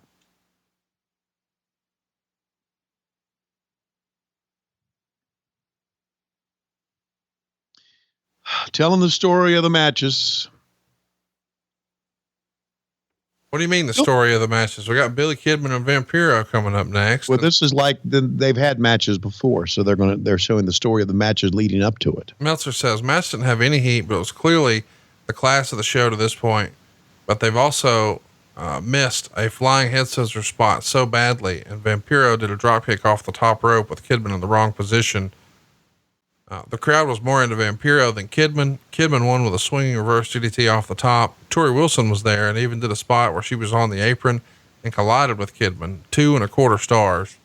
And Kidman, as Bruce Pritchard would say, was looking all the way live here, or Tori Wilson rather. We should mention that Tori Wilson right here is what? All the way live? Well, no, I'm just trying to think. I think she's 24 right here. Okay. Yeah. That sounds about right. I think that's right. Yeah, that's right. So she's 24 and, I don't know, just probably illegal in a half dozen states. Yeah. Just looking at her makes you feel it's illegal. It also, really adds to the underdog story of Billy Kidman. Oh, it does? Well, I mean, he's like the Forrest Gump of wrestling when you think about it. Right. Yeah, he's a fucking idiot. Well, I'm not saying that. I'm just saying, like, nobody expected that he would beat Hulk Hogan. Nobody expected that he would get off Saturday night and make it to Monday night, much less have pay-per-view matches, much less become a stablemate with Raven, much less claim multiple pieces of gold, much less beat Hulk Hogan, much less marry Tori Wilson. I mean, this motherfucker's an overachiever. Yeah, I would agree with on all those counts. Damn, it's a long fucking story, isn't it? The longest. We get it. We fucking get it. By the way, a member of the wrestling community that you and I hold near and dear to our heart sent me a Forrest Gump meme this past week. Uh-huh. It has the Jenny character in the back of the bus holding up the peace sign saying goodbye to Forrest. And she says, "So long, Forrest. I'll be back when you're a shrimp billionaire and I'm a single mom with AIDS." That's terrible. What did he say that wasn't true? I fucking died laughing and sent it to you and you didn't respond. Look at Billy Kidman. Oh, my goodness. Whew. Lord have mercy. There's hope for all of us. We got to get our shit together. If you want to have hair like Charles Robinson. Hey, what is it with wrestlers wetting their hair before they go out? It is a major, major pet peeve of Jim Ross. I think the wrestlers want to look like rock stars. And rock stars have wet hair, is what you're saying? Oh, yeah. Shaggy, long, wet hair. I'm sure you're going to say that's well documented. That's well documented. Am I just feeding you lines now? This is not an IFB. No, really. They want to look like rock stars, and they feel that rock stars have that long, wet hair, stringy hair. You know, this is not the big hair 80s. This was like 2000. Right. So there you go. And of course, vampires have long, stringy, wet hair too, apparently. Okay. That's my feeling. I mean, why do they also oil themselves up? Why do they also put this stuff on them that makes this, I don't know what you call it. What's that stuff they put on them? I don't know. Self-tan? Yeah, not self-tan, but they put this stuff on them before they go out, and it smells real hot. Oh, yeah. But I don't think they do that anymore, do they? Oh, yeah, they do it. Oh, I didn't Absolutely. know that. Yeah, they put it on, and it makes them, I don't know, I guess it makes them tanner, redder. Makes the veins pop a little more. Whatever. Okay. Yeah. So it's all about, the look, I guess. I think it's called hot stuff. Hot stuff. I think you're right. I think it is called hot stuff. I mean, I'm being serious. I think it's called hot stuff. Yeah, I do. I think you're right. As a matter of fact, I'm going to Google hot stuff. Well, you're going to find hot stuff Eddie Gilbert, motherfucker. I miss Eddie Gilbert. Can you imagine the fun Eddie Gilbert would be having with wrestling right now? Oh, yeah. Okay, Donna Summer, looking for some hot stuff, baby, tonight. If you type in hot stuff in your zip code, you're probably going to jail. By the way, I almost made a little run to Marietta recently. Really? Yeah, I saw a car over there I like, and then I fucked around and found one in Duluth. So I might be making a little pop by at the Schiavone household in the next week or so. Oh, that'd be great. I won't be here probably. Hot stuff, Eddie Gilbert. Hot stuff, the 159th episode of Happy Days, where the original Arnold's was burned down. Hot stuff, Aircraft. Hot stuff, and the Little Devil. Hot stuff, song by Donna Summer. That's it. Okay, well, it's actually called hot stuff. You can get it. I think it's actually called Protan hot stuff. Well, thank you for finally telling me that. The original Muscle Up High Stuff definition optimizer oil. Between $10 and $20. Well, you're a better Googler than I am. Well, I mean, I found your ass out of relative obscurity, all from a Google search. Enhance the appearance of your vascularity for the ultimate shredded look. Hot Stuff High Definition Optimizer Oil is formulated with natural buffers and Vasculex, an exclusive combination that helps assist in microcirculation and stimulation through the upper levels of your skin. You'll feel a deep, warming heat that helps your muscles warm while pumping up backstage. Exceptional natural oils leave your skin with a perfect contest sheen. So apparently, it's bodybuilders use it too. Yeah, that's what I Googled. I Googled bodybuilding hot stuff, and it was the first return. Yeah. Are you going to use some hot stuff on your junk? No, my God. I think you should, because if I'm sure you think I should, because then I would, my God. It'd be all veiny. Hot stuff on your junk? What the fuck? No, it'd be awesome. No, it would be nothing. Well, I can say this. There is a thing called, it's a friend of ours. Okay. A company that's a friend of ours. I love that. Okay. That's, has this thing in a bottle. Yep. Called the Crop Reviver. Oh yeah. I'm aware of them. Heard about them. Right. And I've got a couple bottles of the Crop Reviver, and you spray it on your junk, and it kind of makes it tingly. Make that thing pop out on you? Well, I don't know if it make it pop out on you, but it makes it tingly. You ever try to swing it around, just hit some folks with it? Mine doesn't swing. Oh. Okay. What if you got a running start? I got a running start? Yeah. Okay. It would pop back in its hole. I want to see you lariat somebody with it. I do too, man. I've often. What, you've often wanted to lariat somebody with your Peter? Yeah. I'm just looking. This is a great shot-a-tory. Oh. Lord of mercy. Oh, I got to tell you, I was distracted for a minute doing some other. I'm paying attention now. I need to go help her. We should go over to her house right now and see if she needs help. Does she live in Huntsville? No, but wherever she is, we could go. Where do you think she lives now? California. I'm sure all the pretty women live in California. Well, I've got enough freaking flyer miles. Yeah, I can't get you to come to Huntsville. You think you're going over there? I was in Huntsville. By the way, she was our last podcast we did from the Yeah, she lives in LA. I was right. She's from Boise, Idaho. If a girl, by the way, if a woman like Tori Wilson is in Boise, Idaho, she's just looking for directions. Am I wrong? No, you're exactly right. Oh shit. Stacy Keebler, you want to guess where she lives? Los Angeles. Atlanta, Georgia. What the fuck are you doing? Get your shit together, Tony Schiavone. Fuck the 6-man belt. We need Stacy Keebler in your life. But she's married to some sort of power broker. That doesn't matter. You can be friends. You're very non-threatening. Boy, am I ever. But then there's the crop reviver. We don't have an ad for them this week. Oh, sorry. Everybody knows what we're talking about. And if you don't, listen to the archives and you'll figure it out. Yep, exactly. Changed my life. By the way, Continental wipes. I just found her address. Her Instagram. Oh God.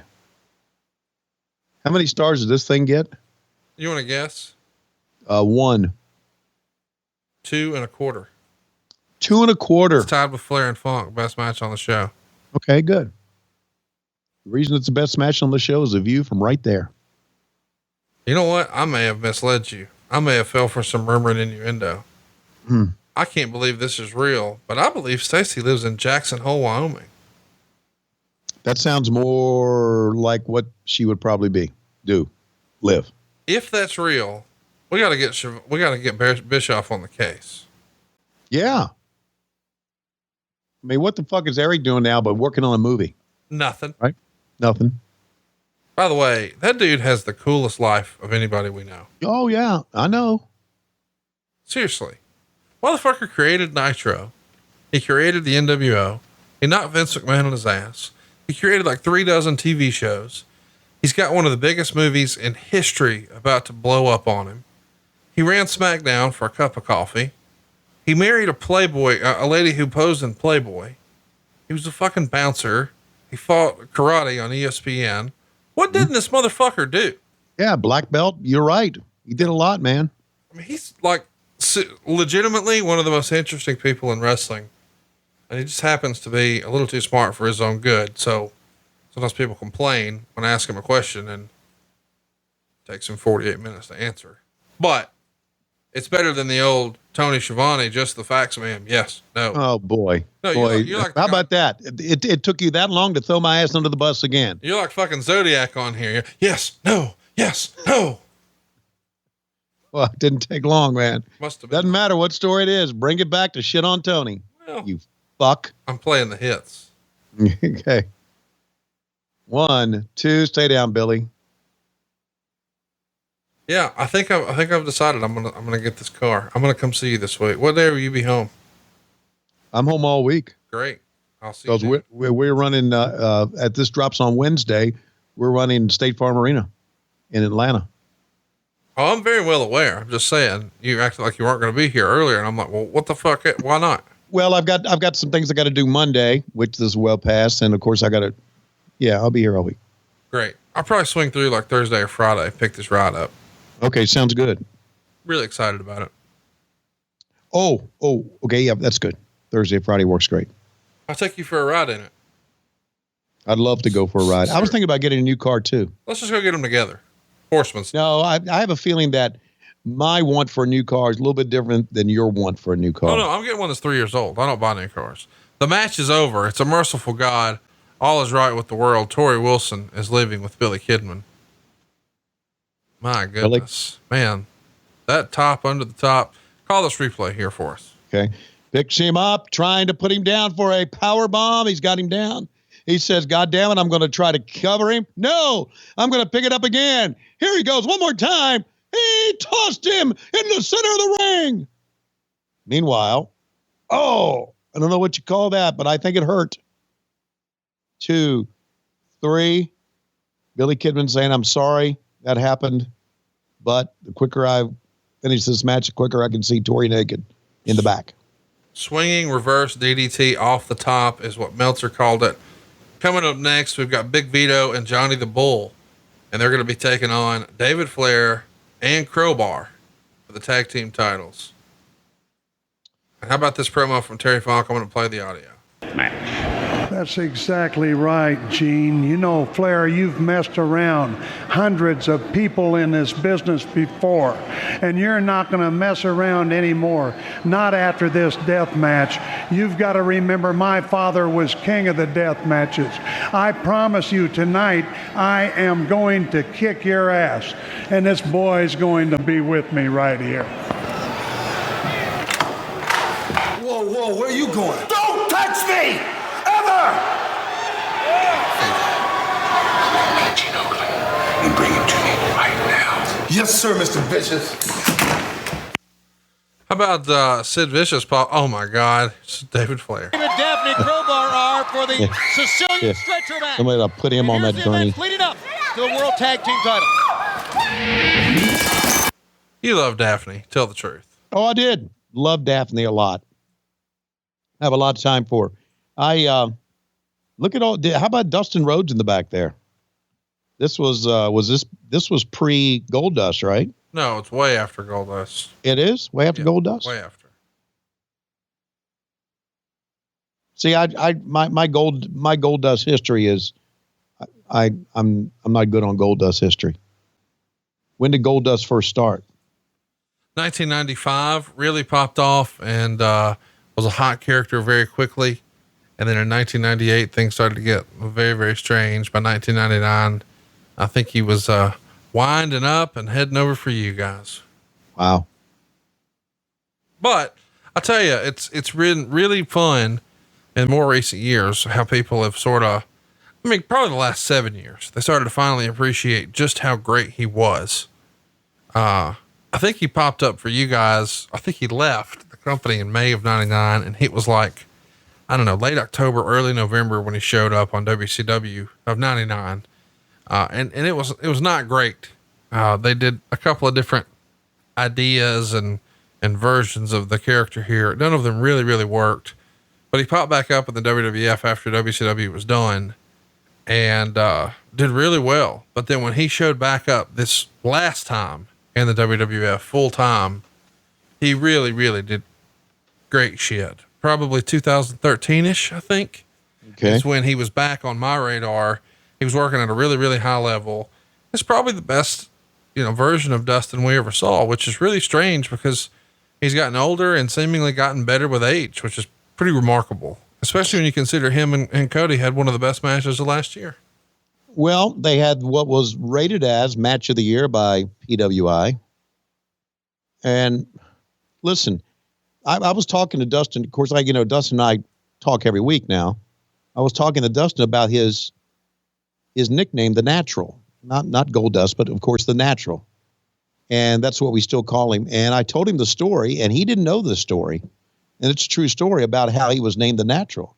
His father named him The Natural because Dusty told me years ago, he said when he first saw his son, Dustin, work in the ring, he thought he had this natural ability that not many people had. Barry Windham had that natural ability. And he said, so he called him The Natural because with Dusty, it was a shoot looking at his son. This kid's really natural in the ring. And Dustin didn't know that, but it's true. He did. And he still does. Some guys have it and some guys don't. I'm talking about being able to work in the ring. And Barry Windham had that, obviously, and Ric Flair had that. Harley Race had that, the greats. And I think Dustin really is one of the greats as far as in-ring work is concerned. Chris Benoit had it. So that's where he got the name The Natural. Without question. From his dad. And now we're going to World Tag Team title. Yep. This is where we are. The Mamalukes, Crowbar, David Flair. This is where the WCW titles are in 2000. What, in that trash can? No, there they come. We should mention, they get a lot of time here. Longest match on the card so far, 11 minutes, 22 seconds. Oh. Meltzer would say they worked real hard, but the crowd didn't care about this program, and the stretcher aspect of the match was preposterous, killing it. Crowbar did a nice plancha off the top onto a stretcher. Daphne did a Hurricane Rana, and her blue wig flew off in the process. At one point, they put David on a stretcher, and he was halfway to the back. He got off the stretcher, totally revived. It didn't sound like he'd ever been beaten. Vito powerbombed Crowbar through a table. Johnny did a twisting leg drop off the top. Finally, they taped David to the stretcher, and they had to sell that David couldn't get off, even with this athletic tape that wasn't holding. Then the bell rang for no reason. Johnny hit Crowbar with a pipe. Vito splashed Crowbar off the top rope through a table, and he got carried off on a stretcher with that ridiculous tape, although at least he'd taken a beating. The funny thing is, the stretchers had restrainers that they could have locked the guys in with that would have looked better than the silly athletic tape. Then they put Daphne in a wheelchair and taped her up. Her being taped was the silliest of the three, as the tape didn't hold, but she still had to sell it. It's like taping the throw switch at Halloween Havoc. Recently, a GIF popped up of Lex Luger and Sting brawling around backstage at a WCW show, and someone tried to attack Sting and essentially threw a bag of potato chips, or a plate or bowl of potato chips, and potato chips flew at Sting's stomach, and he sold it. So we finally found Sting's kryptonite.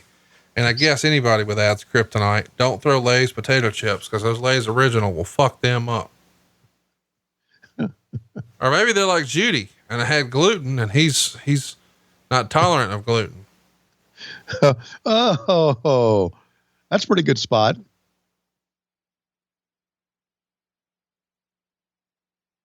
But Meltzer's right. This stretcher gimmick sucks.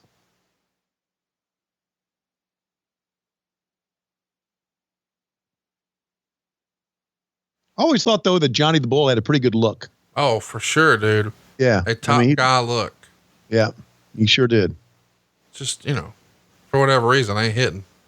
No. What do you think that is? Lost in the shuffle, man. Here's the deal. You got to learn how to do a promo, buddy. Hello, sweetheart. Hello, darling. I was talking to Daphne. Nice to see you. Hello, darling. It's been It's been a long time. Hey, we could do a take on Merle Haggard's song "Big City" next week. I call it "Big Titty." Is that what you want to do? Big titty, turn me loose and set me free.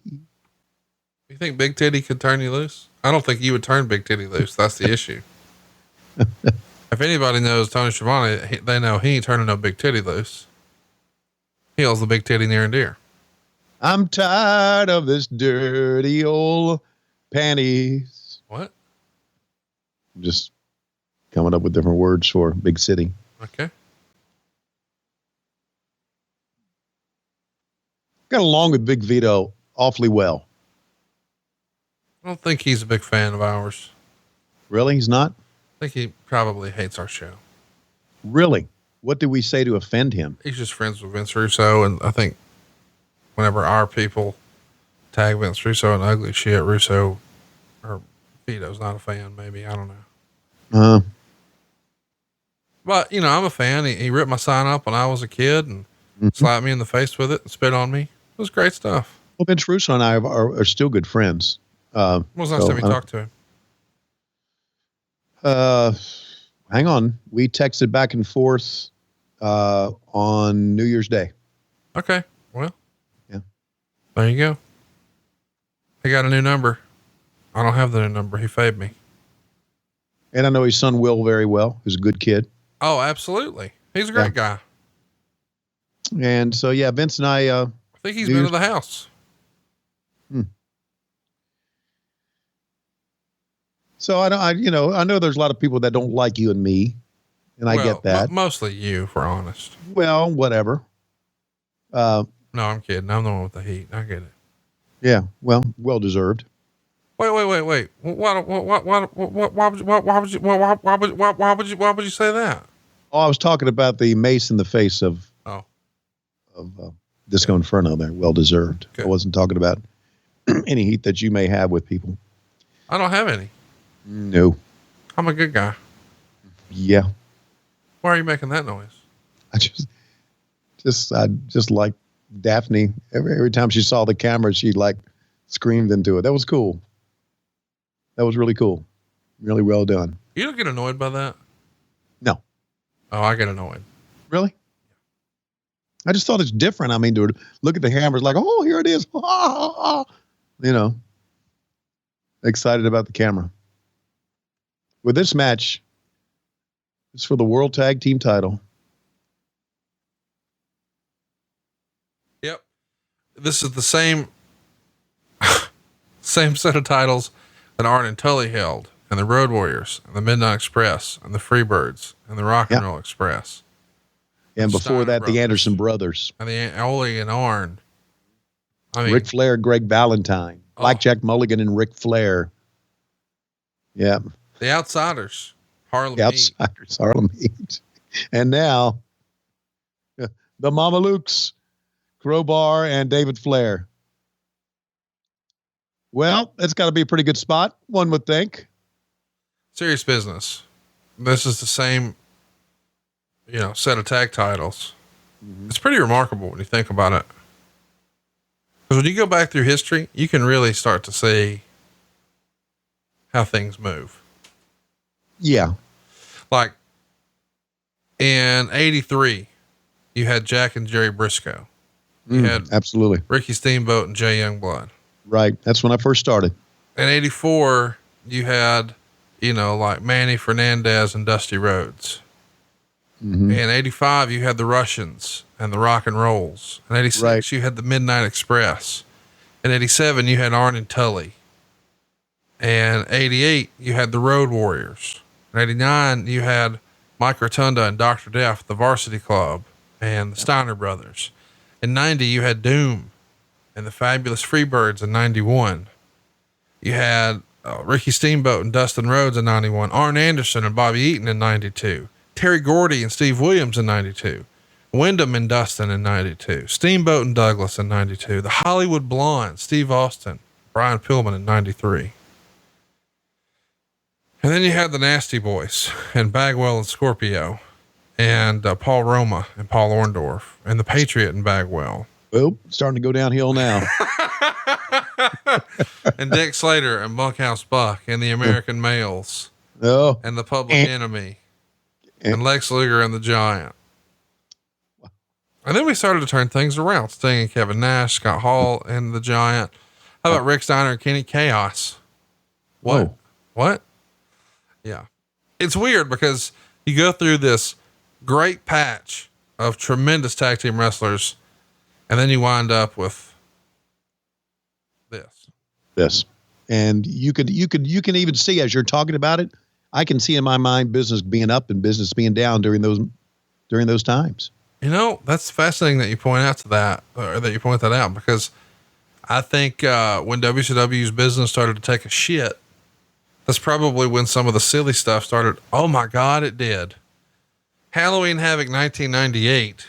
So just a couple of months prior to the Finger Poke of Doom, where you guys beat Goldberg a couple of weeks before, it was Rick Steiner and Kenny Chaos. There you go. And then here comes the slide. How about that? I think you could track WCW's history through the tag titles. How about that? You really, there's something to be said for that. Hey, as you're talking about all this, it was very interesting, but we did see a great move by Johnny the Bull hopping up on that top and coming off of that leg drop. That was very, very well done, man. But now it's broken down to be. The leg drop to the floor he did broke his asshole. Wow. As a rule of thumb, don't climb real high to the top of things and then try to land directly on your tailbone. Right. Unless you want a broken asshole. Don't want a broken asshole. Unless you're Whitney Wright, and then you probably want that and some bruises on your arm. Man, I can't speak for her, but I don't want one. I got to get you hooked up with her. Just for like coffee or something. Yeah. That wouldn't work. Why? God bless her. I love her. But that wouldn't work. Why not? Because I wouldn't go home. What do you mean you wouldn't go home? I would be like a little lapdog. I'll say, where are you going after this, Whitney? Okay, well, I'll follow you. And that'll be it. I'll be done. Meeting for AEW Dynamite. Where's Tony? I don't know. Last time we saw him, he was in Vegas. Wait, are you saying you would? My life would end. You would leave? I need to have Whitney at a distance in my mind's eye. Wait, hang on. It can't get real with me. Hang on. Are you suggesting you need to go into the Whitney protection program? I think I would have gone. Yes. So you're going into the Whitney protection program? I would have. Yes, I'm going into the Whitney protection program. We can't get Whitney near you. We have to protect you from Whitney. No, it's protect me from myself. Okay. Hey, this tape is really working, isn't it? Oh, here's one. Don't tape a guy up that's sweaty. Well, here's one. You literally laid him on top of the restraints. I can see them underneath. Why don't you just, like hook them up or whatever? Yeah. I can't believe you finally joined the Whitney protection program. Well, believe you me. I mean, are you excited? That you'll never have to see her? I'm relieved. Never tape. Come on, guys. This thing is brutal, man. How many stars? This thing is terrible. And listen, Big Vito, it has nothing to do with you, Johnny the Bull. A lot to do with obviously Disco Inferno, but it gets half a star. Oh, it's fucking brutal. Johnny the Bull got a little blood on the right eye there, man. By the way, we should mention the show drew 5,500 and 3,000. Let me start over. 5,538 paid for 3,031 comps to the Cow Palace. So this is one empty fucking building for there to be 5,500 people there. Yeah, you did have a gate of 177 grand, 38,000 in merchandise. And this is with the return to pay-per-view for Hulk Hogan and Ric Flair. Pretty abysmal house for that, wouldn't you think? Yeah, boy, was it ever. Because overall, the company was the shits, so it didn't matter who they brought out there. They could have brought out me out there naked.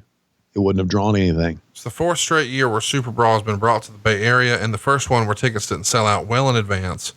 As a comparison, last year with Hogan and Flair as a headliner, this was the last WCW show to do more than a 1.1 buy rate, and it drew a $550,000 house.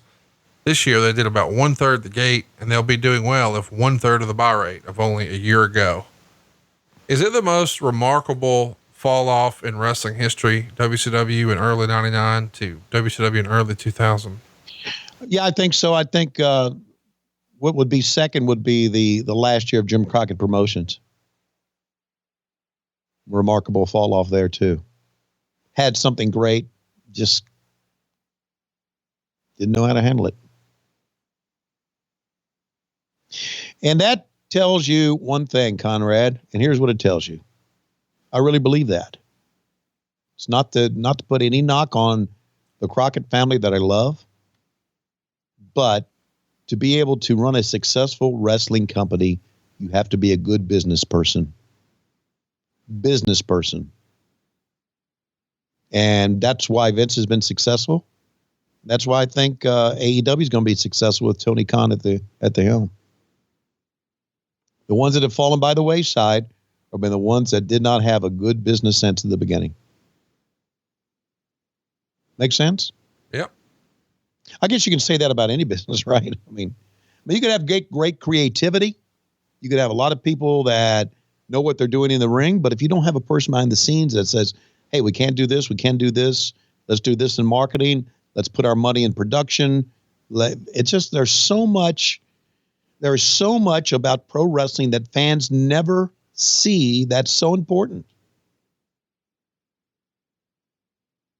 Well, here comes the cat. Love him.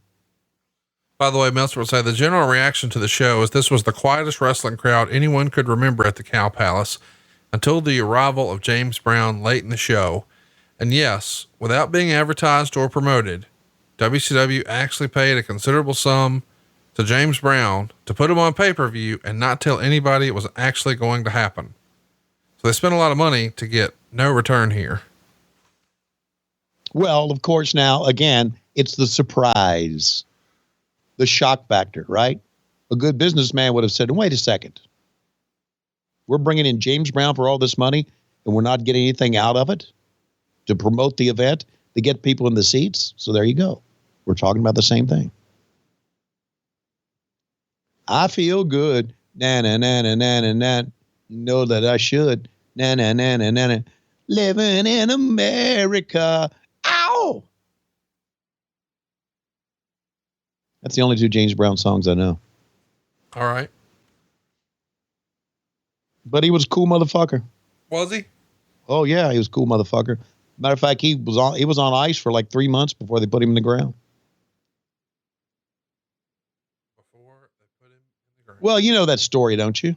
Yeah. I left him out. Left him out. That's really being cool, motherfucker.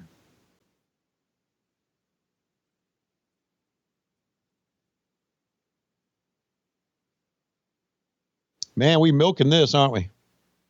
We are. Let's play a little audio here. You people don't want to see the greatest wrestler in the world down with the hardest working man in show business. Shut up! Lady, don't get your fat ass up again, okay?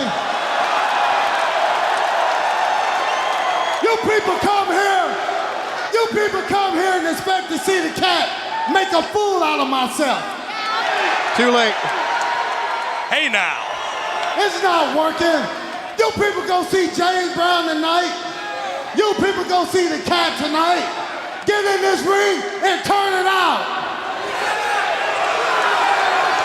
Lady, I told you, don't look at me like that. I know what you need.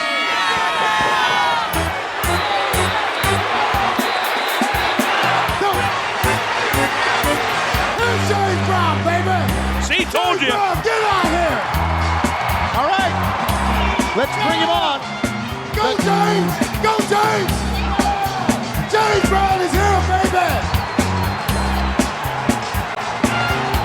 Yeah, James.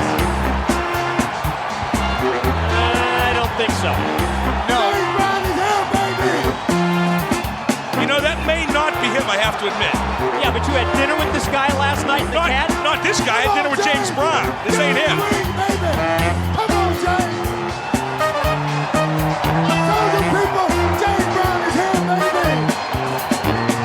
I'm sorry about this, fans. It's obviously not. Are you sure it's not him? Of course, I'm sure it's not him. Open your eyes. I gotta admit, I'm disappointed, confounded, flustered. Go, James. Go, James. Get in here, James. And let's jam, baby. Let's dance, James.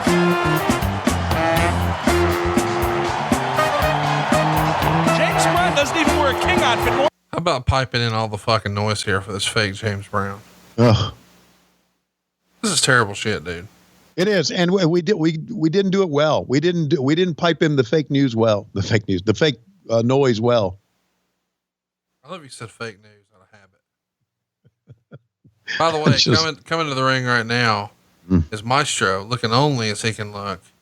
And he's going to demand that moving forward, he only listens to Beethoven. Of course, we know how that's going to go over. Mm-hmm. This is kind of a shame. You like classical music, Conrad? Oh, I listen to it all the time. Really gets the creative juices flowing. It does. Mozart for the brain. I'm sure you were thinking of it when you came up with some of those storylines that we've seen on Wednesday night. Hey, some of those damn storylines are good. Oh, I didn't argue that. I was being, how come I can't give you a compliment? Because you're insincere. In what way? No, I'm sorry. Let me rephrase that. You're an insincere motherfucker. Now I got it right. I think that's a lie.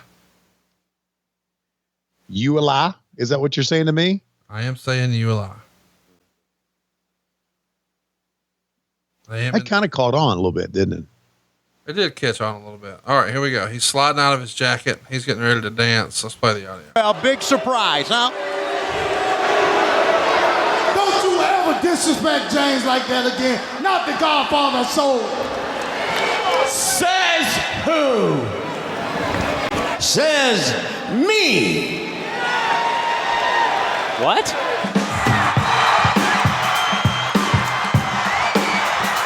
And of course, they can't license the goddamn music on the WWE Network. So we get this knockoff bullshit that he's coming out to. Got a whole group of folks with him. Always did. A posse.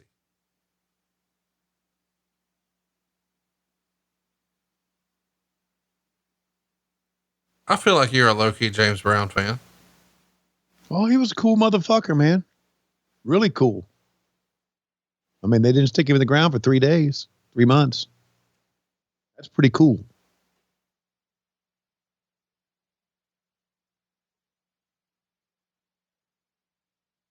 Well, if you haven't already, as we're waiting on James Brown to make his entrance, don't forget to see Tony Schiavone live tonight on TNT from State Farm Arena. Still a handful of tickets available, AEWTix.com. And of course, 7 Central, 8 Eastern on TNT, AEW Dynamite.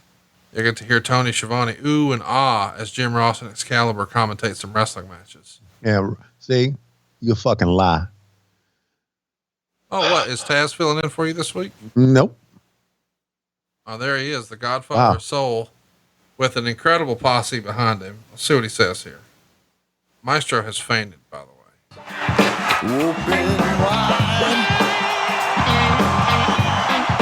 you doing, James? I feel good. Time for James Brown to get funky like a... I better not say that. It got me in trouble once. Unmistakable. The Godfather of Soul is here. And he's looking better than ever. I want to see him do a split. The Cat and the Godfather together again. It's tremendous.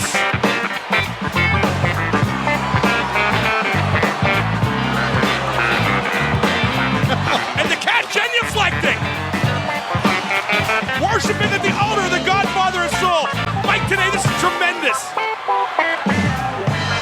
All right, he did it.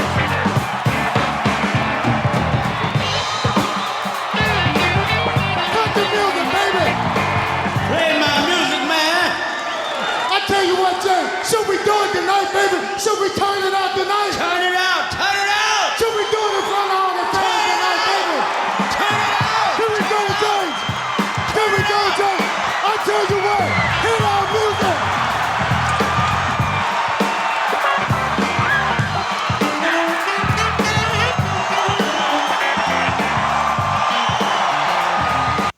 What do you think? What do you make of this? Well, what I make of it is, I was thinking of something that Dusty told me years ago, that big stars just have that presence. Yes, they do. And James Brown had the fucking presence, didn't he? Yes. Didn't have to have all those people with him. You just knew, look at this. He was a big star. Wow. Meltzer would say, nobody expected it, but at least they finally got to see somebody with some real star power. It's questionable whether Miller got any rub from it, but even if he did, the problem is he still can't deliver once the bell rings. Exactly.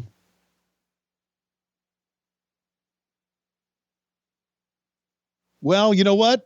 This is the best part of the show. Don't you agree? No. You don't? No. Okay. Till right now. Did you see Tori earlier? Oh, yeah. Okay. You're right. Sorry. Ooh, didn't think about that. Second best part of the show. James Brown putting the cape on him. Nice little way to give him the rub. Oh, that's tremendous. How much, who do you think had more cooter in their day? James Brown, Klondike Bill? I would think James Brown did. I couldn't see anybody getting more than that. It's probably in his rider. You know it? Need a case of Dasani. Cooter Rider. 6 towels. Brand new towels. That's what I should have asked for. My deal. I need a Cooter Rider. I don't think you're allowed to have cooters in your rider in 2020. Probably not. You know what? I actually like that. You have to get Mike Dawkins on the phone. Have to rework it. Let's talk about that. Dusty had the Midnight Rider. You could be the Cooter Rider. What do you think? With the mask and everything? What do you think? Big C on the front of it, Cooter? Or, yeah, I have to be a big C. Yeah. I like it. Mm-hmm. Have a mask that just is black, just opens up down the middle, kind of a seam. Scott Hall knows what's in the room. Or was he in Sid Vicious's room? Oh, he's in Sid's room. Let's see what he says here. He's in timeout. Doesn't play well with others. You know, when I broke into wrestling, it wasn't a popularity contest. You didn't have to get along with the other bizzoids or get along with the bookers if you could go. And I think everybody knows Scott Hall can go. And Jeff Jarrett and Sid Vicious are going to find out I can go. And when I take that belt tonight, I'm going to put it, Gene, I'm going to put it where? Down here. Oh, please. See you, Gene. I like Scott Hall's hole down here. Yeah, it's Scott Hall, one of the coolest motherfuckers ever to be on a wrestling show. I mean, so what do you think? I've got to run to keep from hiding. I'm bound to keep on riding. Mm-hmm. I've got one more silver hair cooter, but I'm not going to let her catch me. No, not going to let him catch the Cooter Rider. I don't own the clothes I'm wearing. The rail goes on forever. This may be what we're doing next week. I'm really excited about this. I am too. Look, Cooter Rider here on the show. Mm-hmm. It's going to be a t-shirt. It's going to sell big time. All right. What type of story are we getting into here? Oh, Flair and Funk. Okay, good. So we got 2 matches left, right? And so far, let's take a look at the scorecard. On top, Torrie Wilson. Yes. Number 2, James Brown. James Brown. Number 3. Oh, there is no number 3. We're about to be there. Okay. Ric Flair, Terry Funk, Texas Death Match. Look how skinny Arn Anderson is. Holy shit. 11 years too late.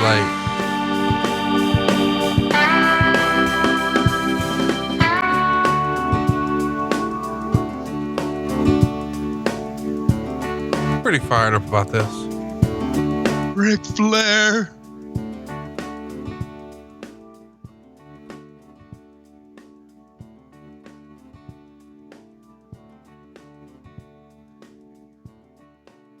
How fired up is Ric Flair in these old videos?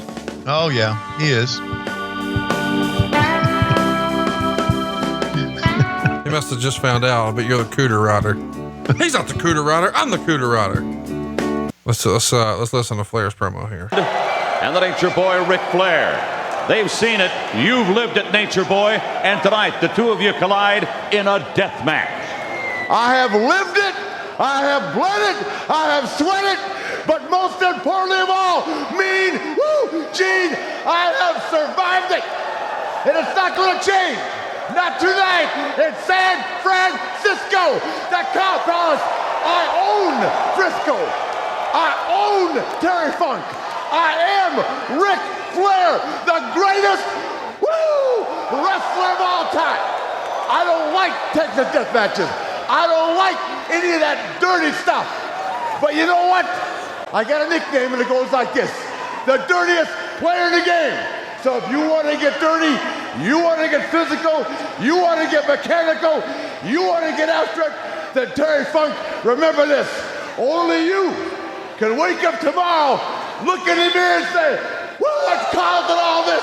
Ric Flair that kicked my ass last night. How about that, Mean Gene? How about that? I thank you, Nature Boy, Ric Flair. This would be a barn burner, and we're going to be going out there. More than a barn burner. Texas Death. 2 men walk in, Funk. 1 man walks out and says he is the man. Woo! And it'll be the Nature Boy. I got to tell you, I love when Flair gets excited like that, but the thing that always makes me laugh is whenever anybody says, remember this, only you, I always want to cut them off and say, can prevent forest fires. Seriously, he's in the middle of this great promo, but I heard that 4 combinations of words. Remember this, only you can prevent forest fires. Shout out to Smokey. Yes. Smokey has stood the test of time, hasn't he? Smokey man. He's man. He's the man. You know, Smokey's been doing his thing since 1944. Okay. Let me get this straight. In this show, by God, I look handsome here. Dude, you could have been the real cooter rider right here. Speaking of bears, goddamn, there's Smokey himself. Damn it. Item is no longer available, by the way. Please buy this fucking shit pay-per-view. We'll send you this terrible bear. What the fuck were we doing? A collector's bear? Seriously. How stupid is the fucking marketing division of this godforsaken company where they think what people who ordered this pay-per-view, where we've got switchblades on people and all this other shit, what they want is a fucking bear. Here's what you should have did. Order this pay-per-view and we'll send you Klondike Bill's personal photo collection. Yeah, we should have just killed ourselves. What we should have done. So how about it? Terry Funk with Dustin Rhodes in tow. I like it. A Funk and a Rhodes against a Flair. These are good odds. You're not kidding. I'm digging it too. So maybe we'll have something good here. But let me ask you this, as I was going to say before we saw the fucking bear. We've got Terry Funk against Ric Flair. Yep. We got Lex Luger against Hulk Hogan. Yep. And Jeff Jarrett, Scott Hall, Sid Vicious in a 3-way match. And we got to get that in 45 minutes. Well, all the matches are going to be short. Well, I mean, this one's 15 minutes. The next one's 8. And then your main event's 7:40. So you've only got 30 minutes of wrestling and you got 45 minutes to do it. It's possible. Okay. Well, you got to appreciate this is the Vince Russo era. So you're getting 11 matches on pay-per-view plus dance offs. You're getting the stories and all kinds of shit.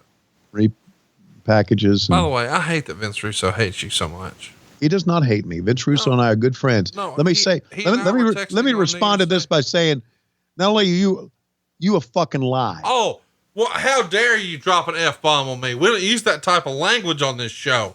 Oh, yes, we fucking do. Well, if we don't, we're fucking doing it now. Oh. You a fucking lie. Oh, that's hurtful. Tony, that's so hurtful.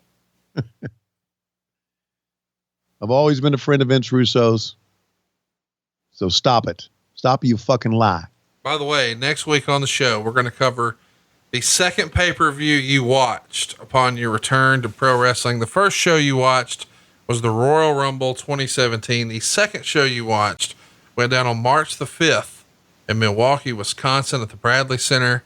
And in the main event, it was Kevin Owens defending his world title against Goldberg. And we're going to watch it here next week on the show. This is the most recent thing I think we've watched. I thought we were doing Ask Tony. Oh yeah. I mean, in 2 weeks.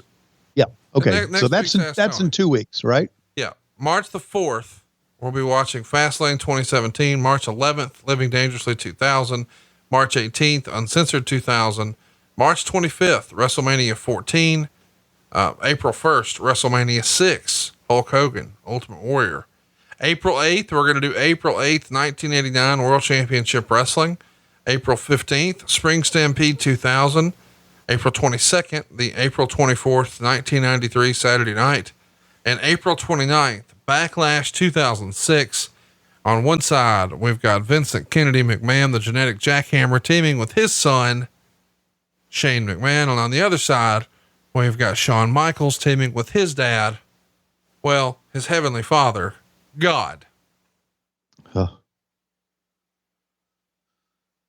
So are those listed on our Twitter feed? Yes, they are. You sure? Yes, sir. Well, I know if Bruce Pritchard had a list, or if Eric Bischoff had a list, or JR had a fucking list, or Arn Anderson had a list, that fucking Dave Silva would put it on there immediately. Me? What the fuck? I've got to go through steps. Got to jump through hoops. No, you don't. Just to be clear, I tweeted them all from my personal account, and yours was the first show I tweeted about. You were number one in my hearts and mind. There you go. So yeah, next week is the Ask Tony Anything, and then we go to Fastlane 2017. We've never talked about a lot of these talents: Samoa Joe, Sami Zayn, Gallows and Anderson, Enzo, Big Cass, Sasha Banks, Nia Jax, Cesaro, Jinder Mahal, Big Show, Rusev, Lana, Sheamus, Neville, Jack Gallagher, Roman Reigns, Braun Strowman, Bayley, Charlotte Flair, and then, as we said in the main event, Goldberg, Kevin Owens. So, it's a little bit of a weird deal for us. We've never done a show like this. What's ever happened to Jinder Mahal? He's still around, big as a house too. Saw a picture of him the other day at the gym. Son of a bitch, he's bigger than ever. Wow. Big listener to the show too. Big fan of the show. Always liked him. I met him. He was a great guy. And I'm beginning to think that he's underused. Because I don't see him or hear that much about him anymore. I don't know this, but the rumor and innuendo is, they went with him and business didn't get set on fire. So they sour on guys, and it's not necessarily their fault if you give them shit creative, Yeah. Yeah. But in terms of, good dudes, Jinder Mahal, as you can attest, good dude. Yeah. And Jack to the fucking gills. His muscles have muscles. Yeah. Well, there you go. They can probably cycle him through again, come up with something. Don't see much of him or the Singh brothers at all anymore. Meanwhile, look at that. We haven't seen that. Flair goes into the ropes, the back body drop lands on his side, and he's going to punch him. Boom, boom, boom, boom, right jabs and a long roundhouse left. Down he goes. We did get a lot of questions when I posted the list of shows, because last year I had sort of teased that this year in WrestleMania season, I was going to make you watch WrestleMania 24, which was Ric Flair's retirement show against Shawn Michaels. And I got a little bit of criticism, but I decided to just wait on that because you've been so negative about Pop in the last 10 months. I've not been negative about Pop. Yes, you have. I give him shit. Okay. I've always given him shit. Every time he sees me, he says, "Stop talking about me on the podcast, something, and let me ramp it up a little bit." I've not been negative about him. Can you imagine how hurt Ric Flair would be if everybody quit talking about him? Yeah. Like if there's one thing he wants, wherever he is today, it's for you to be talking about him. Yeah, that's right. Like you're not a public figure that long and not want to be a public figure. He wants to be he wants people to talk about him. And don't tell me what fucking hummus to eat, motherfucker. I'll eat all the hummus I want from another vendor. Ooh, shit. You don't even know who makes that hummus that he promotes. No, I don't. But did you see how close they came to the ring on that suplex? Could have broke his legs right there. You don't like you don't like Sabra hummus? I've eaten it. It's okay. It's not my favorite. Man, I thought for sure you'd be all about that roasted garlic. I like roasted red pepper hummus, and I like the kind you buy at Sprouts. You like basil pesto?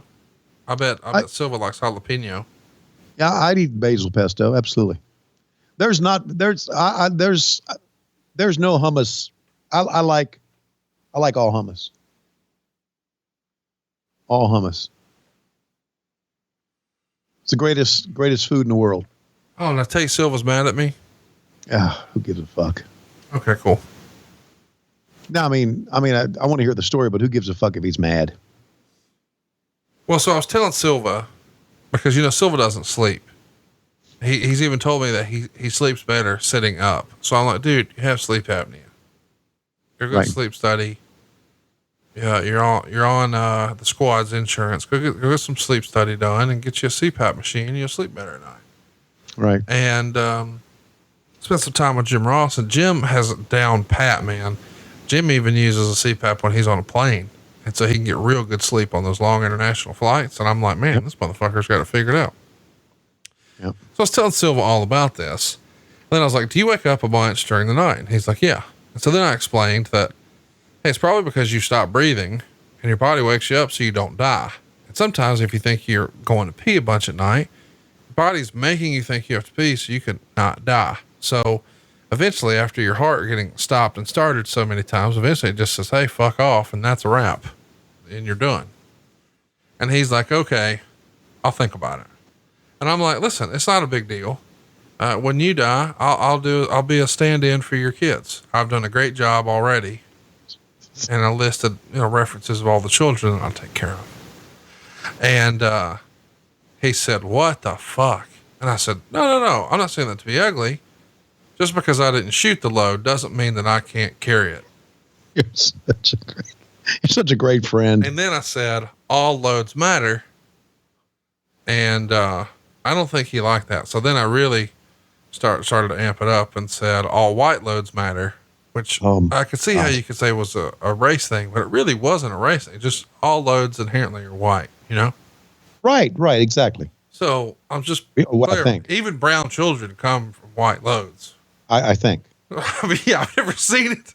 I'm colorblind, so I'm just freestyling a guess. Right. That a white load makes us all. And anyway, he did not like it, but he did get the sleep study done, and I think he's finally going to be sleeping good soon, and that's a good thing. That's great.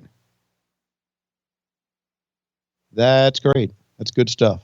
And if here's the deal, you could do worse than having me as your stunt daddy, step-in daddy, your stand-in daddy. Do a lot worse. I'd be a good stand-in daddy. Yep. Cause I get you all the cool shit you want and not make you do shit, That's what every kid wants. I can't argue with that. Get all the cool shit you want. That's what every kid wants. By the way, I should mention one of our low-key Big Hog members had just a tremendous idea, and I want to run it past you. Okay. He tweets, "Finally get the 6-man belt?" And I responded, "I wish." But then here comes the genius. Are you ready for this? Sure. Do the low-key Big Hog get together at Tony's house. That way everyone can go up in the attic and find your belt. Wow. And immediately Matt Schiavone replies in all caps, "Oh my God, it's not up there." And then another genius idea. Have all the low-key Big Hogs bring their own vacuums so they can clean up the goddamn dog hair too. I'm all for that. So here's what I'm thinking. Maybe we do a location change and low-key Big Hog weekend no longer be in Huntsville. Now it'll be in Georgia, but the entry fee is a vacuum of some sort. Handhelds are allowed. That's good. But we also need people to be able to lift boxes and take out junk. We'll invite Jay-Z. Okay. I'm for it. I'm for it too. Well, all right. Is Jay-Z coming to the low-key Big Hog event? He is now. He's going to be lifting boxes. She is now. Shout out to Jay-Z, co-host of the world's worst podcast, the Jay-Z Flair Show.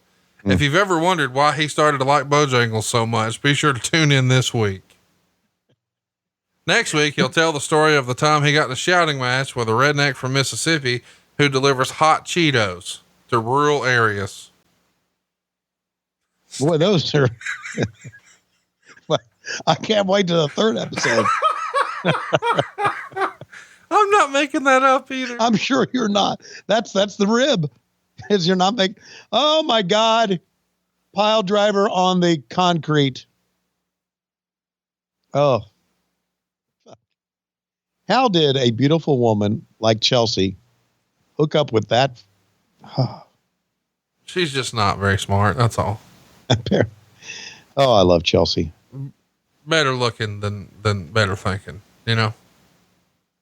Just, you can be smart and have a,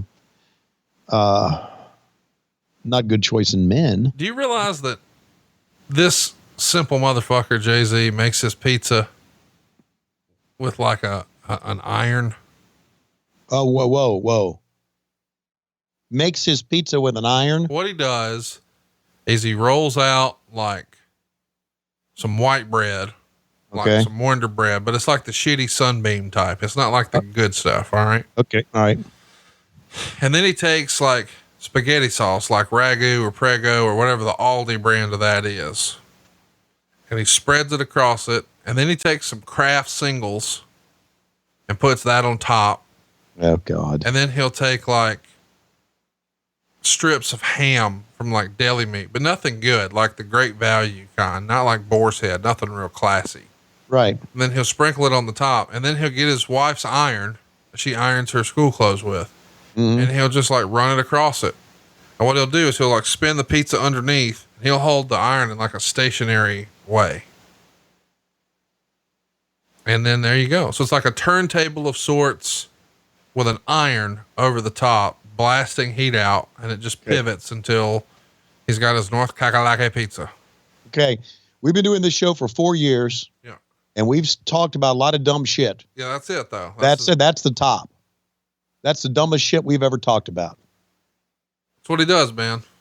By the way, if you're watching this match, wonder we've seen a couple of pins. Texas death match rules. By the way, after each successful pinfall, you must answer the bell. Yeah. So Meltzer would say they ended up doing the falls don't count, and after the fall, the loser has a 10 count to answer the bell. Of course, that sort of ruined the drama with the finish because Flair and Funk were wrestling with the idea that both the winner and loser had to answer the bell, since Flair teased being unable to answer the bell on the final fall. It's been so many years since this match was done, and the stipulations were put over so poorly on television that the fans just didn't understand it. Rule 1A of wrestling booking is that if you have a stipulation match and the participants and the announcers don't get the steps over to the fans strongly, then the fans won't care. Well, looks like a shitty job by the announcers. As usual.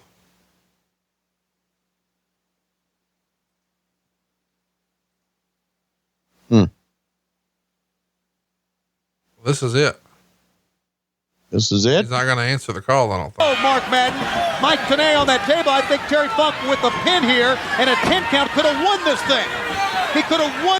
Maybe not. No, he's still going. Oh, got a double table, baby. How about Flair's chest leaking? How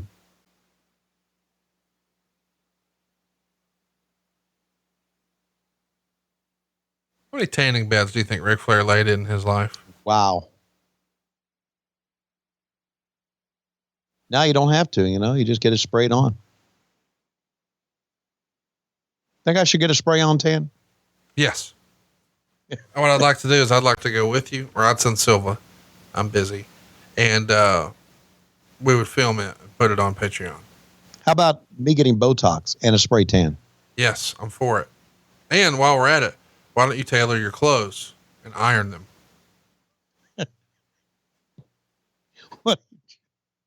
What the fuck you trying to say? My clothes are not ironed? Or tailored. Like your jacket's too long. It shouldn't be past your pinky on TV. You should trim your pinky nails. You're not trying to sell bumps like you're goddamn. Hey, listen, I go to a manicurist now. Oh, cool. So there. Well, see what she can do with your fucking hair while you're there. A little bit of product to make that shit stay in place, at least while you're on TV. You're flip-flopping out there like Matthew McConaughey, but you don't quite look like the motherfucker, so it just looks weird. And inquiring minds want to know, why do you keep wearing that middle of the mall shit on TV? Looks like you're an extra from a goddamn Nelly video. Oh! The Nestea plunge through the table. Ladies and gentlemen, I think that's going to be it. A Nestea plunge backwards through the table. Here we go. 1, 2, 1, 2, three. 3. There it is. Now I got to answer the 10 count. Here we go. But Flair's going to act like he can't, but he's got to. Somebody needs to tell him, stand the fuck up, Pop Pop. Tell him there's a payday in the back. He'll get up. You think I give him shit? Oh, here we go. Meltzer would say, in the fourth fall, Funk pile drove Flair inside the ring through a table. The problem is that in trying to sell this as something big, Mark Madden said that before the pile driver, that if Flair went through the table, it would end his career because of the 1989 injury, which was a work. Then Flair went through the table, and the pro he is, he did sell it for the rest of the match. But you can't tease a career-ending injury and not block the spot unless you're doing a major injury angle out of the spot. Dave's got all the answers, doesn't he? But that's going to be the finish. Yeah, Flair went face first when they rang the bell. He went doom, did the face first bump. So Flair gets the win, and thankfully match number 9 is done. He got 2.25 stars, just like Vampiro. Next up, 8 minutes and 10 seconds. Hulk Hogan's going to get the biggest pop of the night. And he's going to have Miss Elizabeth and Jimmy Hart out here too. So there's going to be some shenanigans. And believe it or not, we get a little surprise in this one. It's unadvertised. So they have saved 2 big surprises for the last 2 matches of the night. We keep seeing this fucking door. We don't know who it is or what it is. We know we've got a 3-way main event, but who could be behind the door? We'll find out in our main event. Well, there you go. And it's like, why not have a surprise, right? Why not build up the anticipation, build up the mystery, the mystique? Why not? Well, you know something, Mean Gene, or whatever he says. Well, no, go ahead. I'll let you take it from here. And start talking now. Well, you know something, Mean Gene, here's the deal. This company is going down like the fucking Titanic, but that's okay because I'm still getting a big paycheck. And you know what else, Mean Gene? There's going to be a movie about me. Chris Hemsworth is going to be playing me. He played Thor. That's exactly right. You know what, Mean Gene? He also played this real stupid guy on the Ghostbusters movie with all the females. That was a shitty movie. And everyone said, we'll never have another Ghostbusters movie. But as you know, Mean Gene, they're coming up with another Ghostbusters movie. They're throwing the females out and they're going to make it finding the old Ghostbusters car in a barn somewhere. And here comes Slimer and he comes back. Speaking of Slimer, how much slime can you think that one wrestling promotion can have on it? We have plenty of slime, Mean Gene. That's exactly right. And what you going to do? What do you mean, what you going to do? That's your old line. What you going to do when the slime of the Ghostbusters gets on Chris Hemsworth and gets on Eric Bischoff and comes up with this great movie? You know, the director of the movie was the director of Joker. Was one of the greatest movies of the year. Yes, I know. I saw it. Speaking of Jokers, how many Jokers are in this company? How many Jokers are running around? What you going to do when the Joker's all over you? Can you believe that they're still doing this? Michael Buffer shit. Michael Buffer, all this money. Well, he had the contract, right? I mean, did he have? Who knows? I don't know. I mean, between James Brown and him, let's just get some money. Also, he was the guy behind the door. Woo! Here's your surprise, Michael Buffer again. Remember when we first introduced Michael Buffer, it was great. It was a novel. He was tremendous, and he was great ring announcer, no question, without question. But then as it went along, Eric kind of grew tired of it as well. And I remember Eric thinking, God, get to it. And I remember when he would say that, I would think, you're the one that booked him.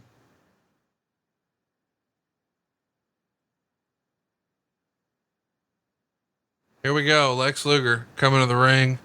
Is it just me or does it look like Miss Elizabeth has some +2s there? Yeah, she's all out there. I mean, those look enhanced from when I was a Ute. Those look a little bit different than the Miss Elizabeth that came out first with the Macho Man Randy Savage. Yes. You're right. How about the Sting and the bat? Sting chair and the bat. It's got a little sticker on it with a scorpion. Really wish they wouldn't have done that. And I think this is the gear that we would see Lex Luger years later sell on the TV show Hardcore Pawn. How about this look? Liz taking him down. He's still, man. Top 5 best bodies in the history of wrestling? No, without question. Maybe top 3. Kerry, the Texas Tornadoes up there. Who else you got? Oh, God, I know you would spring it on me and I would have to think about it. Excalibur. There we go. I would agree. I mean, here's the thing. I think a lot of fans haven't seen underneath that suit, but you and I have. The dude, it's a little bit like the farmer on The Simpsons. Right. Where you think like, man, he might be Cock Diesel. And then one day he took down his overalls and you're like, holy shit. That's Excalibur in real life. That's right. Ripped, twizzled. I don't know. Hit me with some. I mean, obviously the Texas Tornadoes won and Luger is one. Goldberg was ripped. Oh, fuck off. Ultimate Warrior. Ultimate Warrior. There you go. That would be it. Hit me with some Goldberg. And Hogan? No. I don't think Hogan was ever in best physiques in wrestling. You think so, really? Yeah, well, I'm just thinking of... I think back in the day, you would have to say Rocky Johnson. Okay. And more modern, I think most people, these days people are going to say, Dave Bautista. All right. There were times when Triple H could have probably qualified. Sure. As far as just natural shit, you got to think Shelton Benjamin's on the list somewhere. Yeah. As far as imposing, I don't know that I would go with, the definition and all that, but Brock Lesnar's somewhere on there. Oh, what a shitty clothesline or whatever he tried to do there. We forgot one of the best ones of all time. Who's that? Ravishing Rick Rude. Oh yeah. What the fuck? How did we miss that one? I have no idea. Hulk Hogan wrestling in a t-shirt just shouldn't be, brother. Road Warrior Hawks one. Oh man, once upon a time.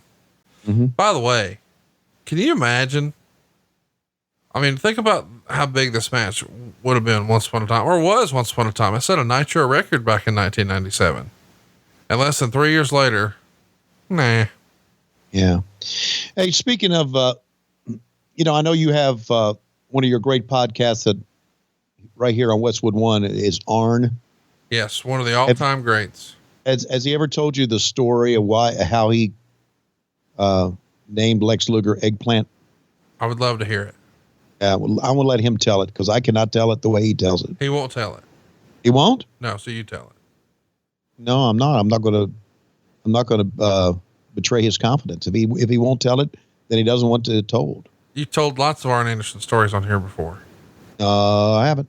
Oh, yes, you have. Oh, you a lie. About the time you had to weekend to Bernie's him to bed. Okay. You told that That's story? one. All right.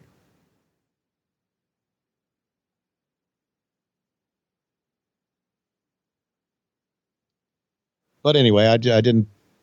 He had nicknames for everybody, Arn, and they were priceless. Tell me Eggplant. No, I'm not telling you Eggplant. All right. Well, I'll ask him on the next episode. Ask him. Say, Tony Schiavone said, you've got to tell the story about Eggplant. How you named Luger Eggplant. Why won't you just tell us, Tony? Because he's better at it than I am. Well, he's better at all of this than you are. He's Arn Anderson. Huh. Arn is just naturally good at shit in wrestling. He doesn't have to try. He doesn't have to try, and you a lie. All kind of makes sense. Wait a minute. What am I lying about? That Arn Anderson's good at things? No, just a lie. Sign, where's Benoit? That's been very prevalent here. Well, because he walked out the month before. This is a month after they all walked out in January of 2000. Yep. You're right. Just think though, what we're watching right now is supposed to be Hulk Hogan, of course, Vince McMahon's meal ticket for the 80s. It's supposed to be Hulk Hogan or Vince McMahon's meal ticket for the 90s, Lex Luger. And we know that didn't exactly go according to plan. Because Vince realized he was an eggplant.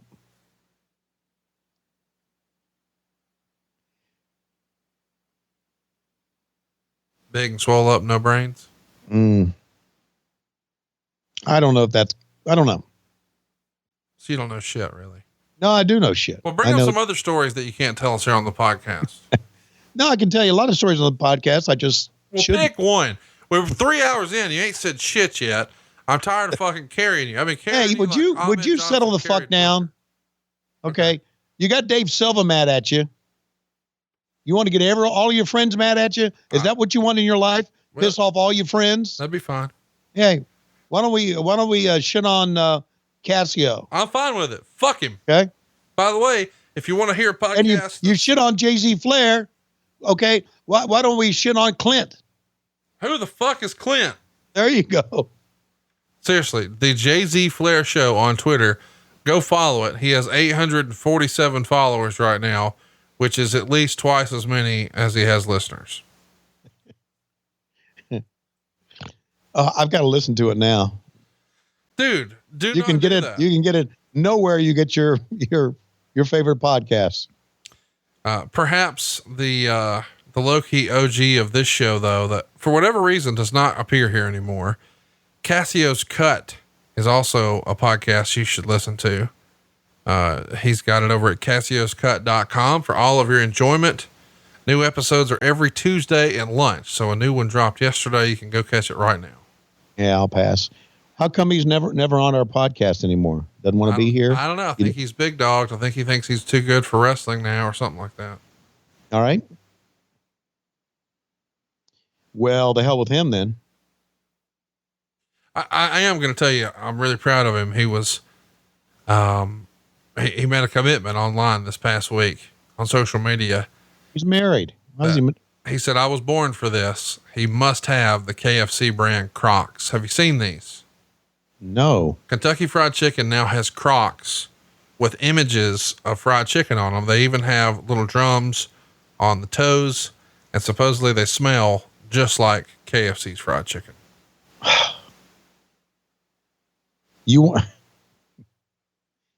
Okay. They smell, they, even if you've been walking 10 miles in them, they're going to turn out smelling like KFC. I was told they smell like Crocs.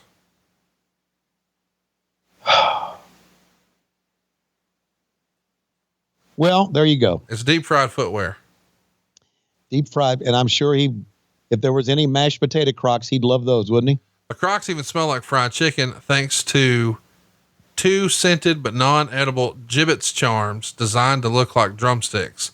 So they look like drumsticks, but in fact, they're just like little smelly things that smell like fried chicken. Little smelly things. They're $59. I think you need some. No, I will pass on those. Wait. Do it for Lois's birthday. Because you can hit her with that famous line you used the first time you had her lay with you. And what was that famous line? You don't remember? No. Wait, now you're just being bashful. You've told me this story before in private. Oh. You invited her over for, quote, some chicken and some sex. And when she got to the house, you had a bucket of chicken in front of your gonads. You were laid out sort of Burt Reynolds style. And you said, first you get the chicken, then you get the dickin'. And you finger licking good. And then you took her to Pound Town. And y'all finished, you went back for seconds after. Jesus Christ. Isn't this a wrestling podcast? No, it hasn't been a wrestling podcast in at least 2 years. And you also told me that the grease from the chicken worked as a natural lubricant for your lovemaking. Helped you getting all the hard to reach. Luger goes, with a boot to the. Can you imagine a match between the Total Package and Hulk Hogan's Thermos? Yeah. Who would win? Yeah. Who would win? I don't know. Hulk Hogan's Thermos. Hulk Hogan's Thermos is 600 million richer or whatever he won. Hulk Hogan's Thermos against the eggplant. There's the big leg drop. Uno, dos, tres. That'll get her done. One star. Meltzer would say, Flair ran into attack Hogan after the match, with Luger, but Sting made the save. Last time we saw Sting and Hogan was laying down for Sting at Havoc for no reason, but that was never explained. And the time before that, Sting turned on Hogan, hitting him with a bat. The fact none of this is acknowledged is one of the reasons why no one cares about WCW storylines. And I got to tell you, Flair coming in to attack Hogan here, even though it seems like it's out of nowhere, I'm for, because Hogan Flair, that goes together like peas and carrots. Yeah. But Jimmy Hart fucking with Pop. Yeah, he tatered him, buddy. Looked like. And Lex Luger's laying the wood to him. And you know what's coming. Mm-hmm. Fans are ready for it. Yes, they are. I see holding the Sting chair with Hogan on one side, Sting on the other. I don't like that. And there he comes. Look at the crowd. Wow. Tell me he's not the most over thing on this show so far. Look at him. Boy, that feels like 1997 a little bit, doesn't it? It sure does. Except instead of coming down here to chase Hogan, he's saving Hogan, which is a little weird. Sting's leaned up right here, man. I hope he is. I hope he's tan too. That jacket looking extra tailored, making him look extra lean.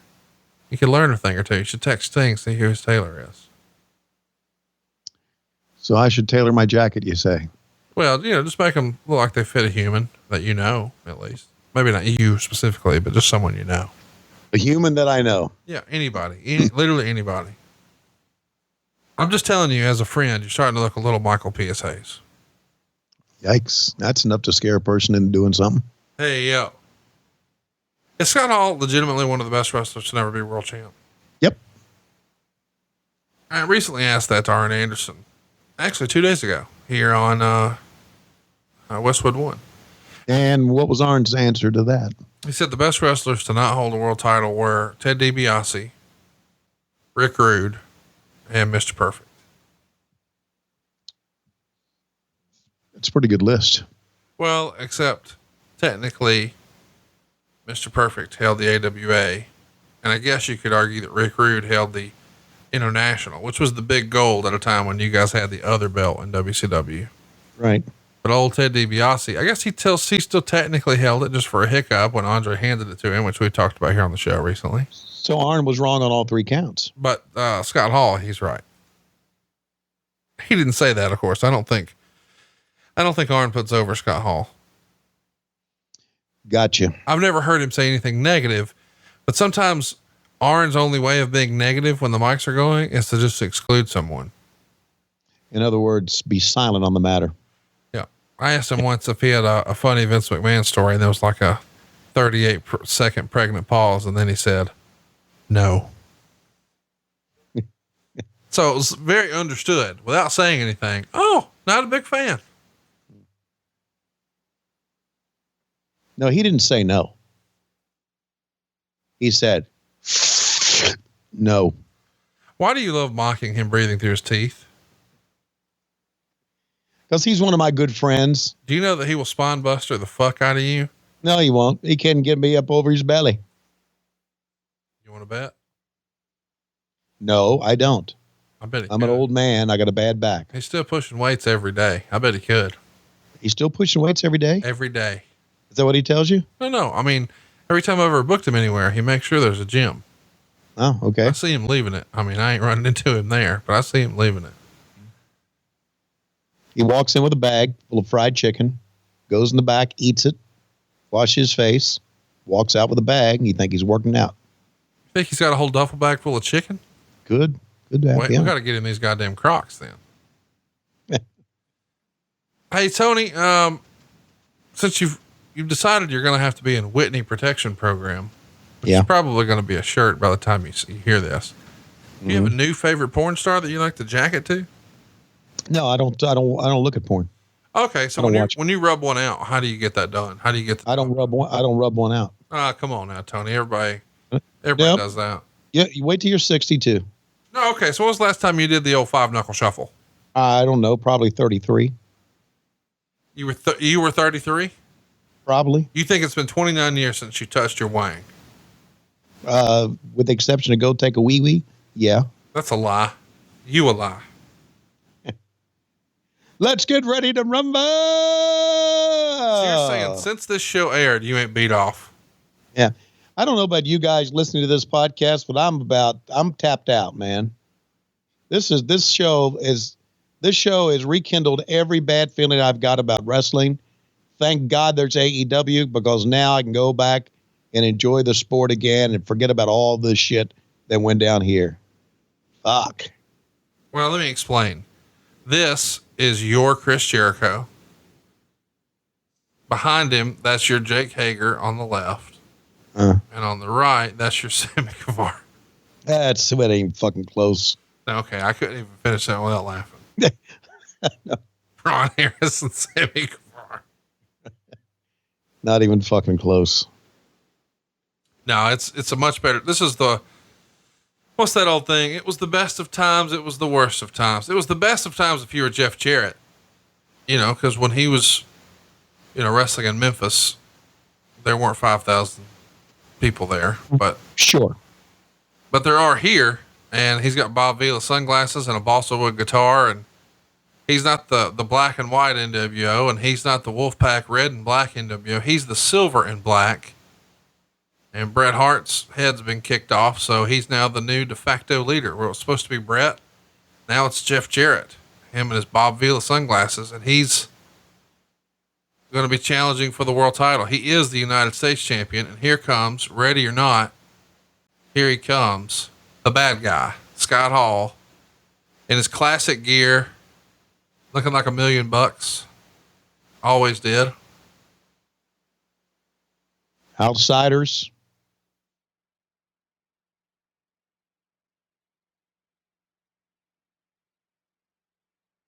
So did he represent the NWO red and black? I don't know if he is at this very moment. Or do we just completely give up on the NWO with the exception of Jeff Jarrett? I believe that to be the truth. Yeah, we just gave up on everything, didn't we? Meltzer would write, Hall decided to prove something and was good in the ring, as was Jarrett. The problem was there was little to the match besides beating up refs and no time to do it. Billy Silverman took one of the all-time worst ref bumps to go out first. Vicious chokeslammed both guys at the same time, but no ref. Nick Patrick came in for a series of near falls. After the first bump, After the first ref bump atrocity, at least Jarrett used his stroke on Patrick. They had a good near fall where one of the Harris twins accidentally knocked Jarrett with a chair, and Hall hit him with Hall went to pin him with Charles Robinson as the ref. So total clusterfuck until something happens, and I don't want to spoil it because you clearly don't remember. I don't, and I wonder if Meltzer goes back and rewatches this stuff. No, he does. And then, yeah, he probably should, and then reads what he wrote about it and see if he still feels the same way. Because perception, where you are, what's going on, your age, it changes perception. Well, these shows aren't happening in a vacuum either. They were having the match for the crowd that was there that night, and he was reviewing the match for the fans watching at home live as it happened.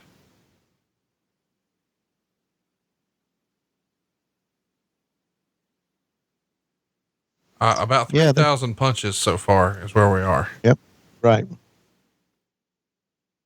But we had some pretty good action when, at the beginning of it. Let's look at that lariat over the top to the floor. All-time worst ref bump from Billy Silverman is what I'm here for now. Okay. We're marching down. We got less than 8 minutes left here in the show. But we're about to see one of the all-time worst ref bumps. I'm here for it. I'm here for it too, because we've seen some bad ones. But this one's supposed to be the worst all time. Scott Hall doing the crotch chop and saying down there still tickles me. Yeah.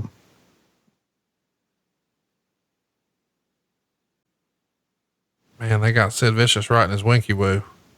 Ooh. Which, even Sid Vicious don't buy that you ain't jacked off since 30 years. My goodness. So you're telling me the last time you beat off Sting had never been world champion? I'm watching this goddamn match. I know that's a lot. Like you beat off this month. No, I didn't. Yes, you I don't. I don't. You'd be dead. You a lie. You'd be dead. Does it just leak out when you pee or something? It's got to come out. You wait till you wait till you get your 60s, fella. Oh, you're having wet dreams. You wake up thinking about Medusa, reach down and the milk dud stuck to the sheets. You just wait. You wait. We're going to hear, here comes a ref bump. Oh, I thought maybe he was going to duck down. Too. I thought for sure that was it. Here it comes. They're doing it the other way. Okay. My God. Silverman's just begging for it right in the middle of everything. Yeah. Close to the action. Here it comes.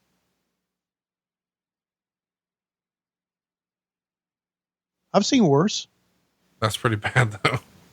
Yeah, it is. That motherfucker stopped, dropped, he sold and tumbled out of the ring. He stopped, dropped, and rolled like he was on fucking fire. And it was like a third grade drill. Here comes the double choke slam. One for you. One for you. Y'all get up on 1, 2, 3. Here we go. Where's the ref? Oh, there he is. 1. Oh, Harris has something to say about that. 1, 2, kick out. Nick Patrick's almost as tall as Sid.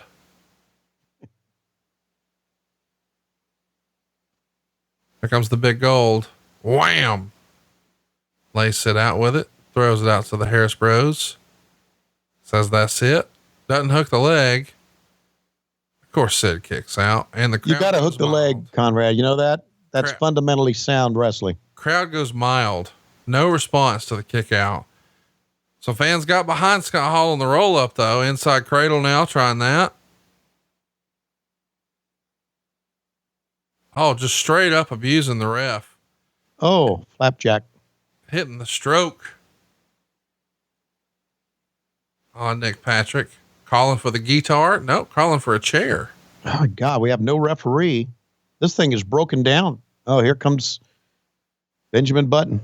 Benjamin Button himself. Oh, Jeff Jarrett himself takes the chair. Sid, 2, 3. Oh, thought Scott had him. Don't you think that Benjamin Button here, Charles Robinson has a lot, he's a hero, has a lot of bravery because 2 referees have been bumped already. And he said, I'll go down there. They're not scaring me. Yeah. I go down there with 5 guys much bigger than me beating the shit out of each other. How about Jeff Jarrett just thumbing him right in the eye? I like that. Yeah. They're going to beat up another fucking referee. Jeff Jarrett don't give a shit about these referees. It's almost like when he left the WWF. I think I told you this. He would figure for every referee there. Here's another one. Mickey J. My God. Who can come in to save the day? You know what that was the equivalent of when Jeff Jarrett owned TNA and he brought in a different legend every week to beat. Oh, here comes one. Here comes another. Slick Johnson. Boy, everybody loves a Slick Johnson. Yeah. Thanks to our friends that they didn't advertise this week. Okay. There we go. Outsider's Edge. Mm-hmm. Oh, you're damn right. Look at the crowd. They're ready for it. You've got to make the cover. Come on now. They're ready. 1, 2. Oh, his shoulder hurts. Oh, his arm cramped. Yeah, it's cramped up. That happens. Should have been 3. The referee not counting 3. Slick Johnson. Scott Hall knows the fix is in. He's not happy.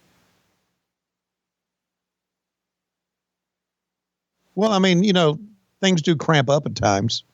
Okay. You don't know because you're not old, but Slick was 53 here. Well, you're probably cramped up because you're backed up.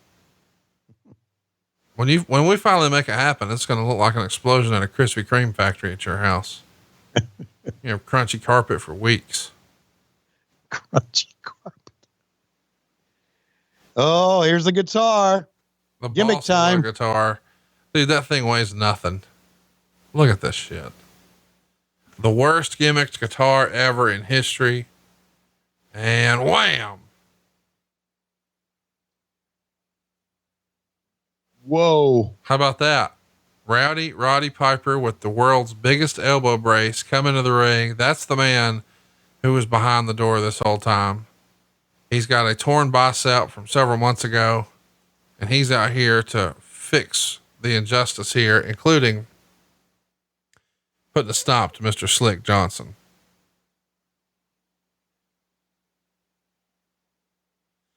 We should mention Scott Hall is in a bad way here, man.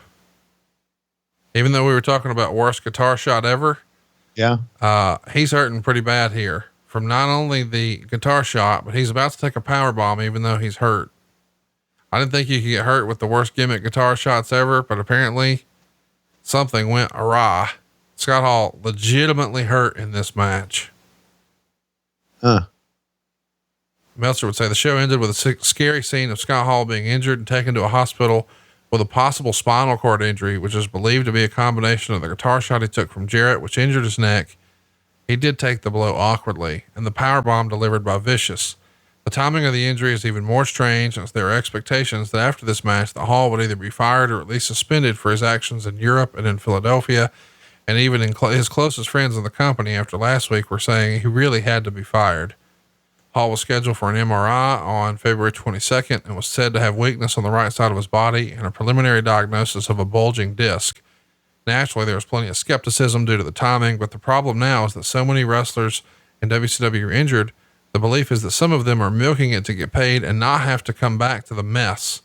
So with the belief that some, virtually every injury becomes questioned. And there it is. Sid is your winner. And, Scott Hall, lucky to just get out of this one alive. Roddy Piper's back. Sting is back. And Jeff Jarrett is not your champion, at least for one more month. Sid remains the master and the ruler of the world. And Tony, with that in mind, it's going to bring this week's episode to a close. Coming up next week, we have got a tremendous show coming your way. Really looking forward to these. I love them. You will too. Of course, we're talking about hashtag Ask Tony Anything. If you'd like to ask Tony anything, then be sure to follow us on Twitter. It really is that easy. Go follow us on Twitter right now. It's at WHW Monday. Love to have your feedback there, and love to have you ask Tony a question. The week after that, Fastlane 2017, our most recent topic we've ever covered here on the show. We got lots of great stuff planned, but Tony, unfortunately, right now it looks like it's about that time. Tony Schiavone is in the ring, ladies and gentlemen. He's on the microphone. He's talking about that he has been backed up since 1987. Oh my God, here comes Whitney. She is walking down the rampway. She is walking down the aisle. She is getting to the ring. She just touched Tony on the shoulder, and it looks like an explosion at a Krispy Kreme factory.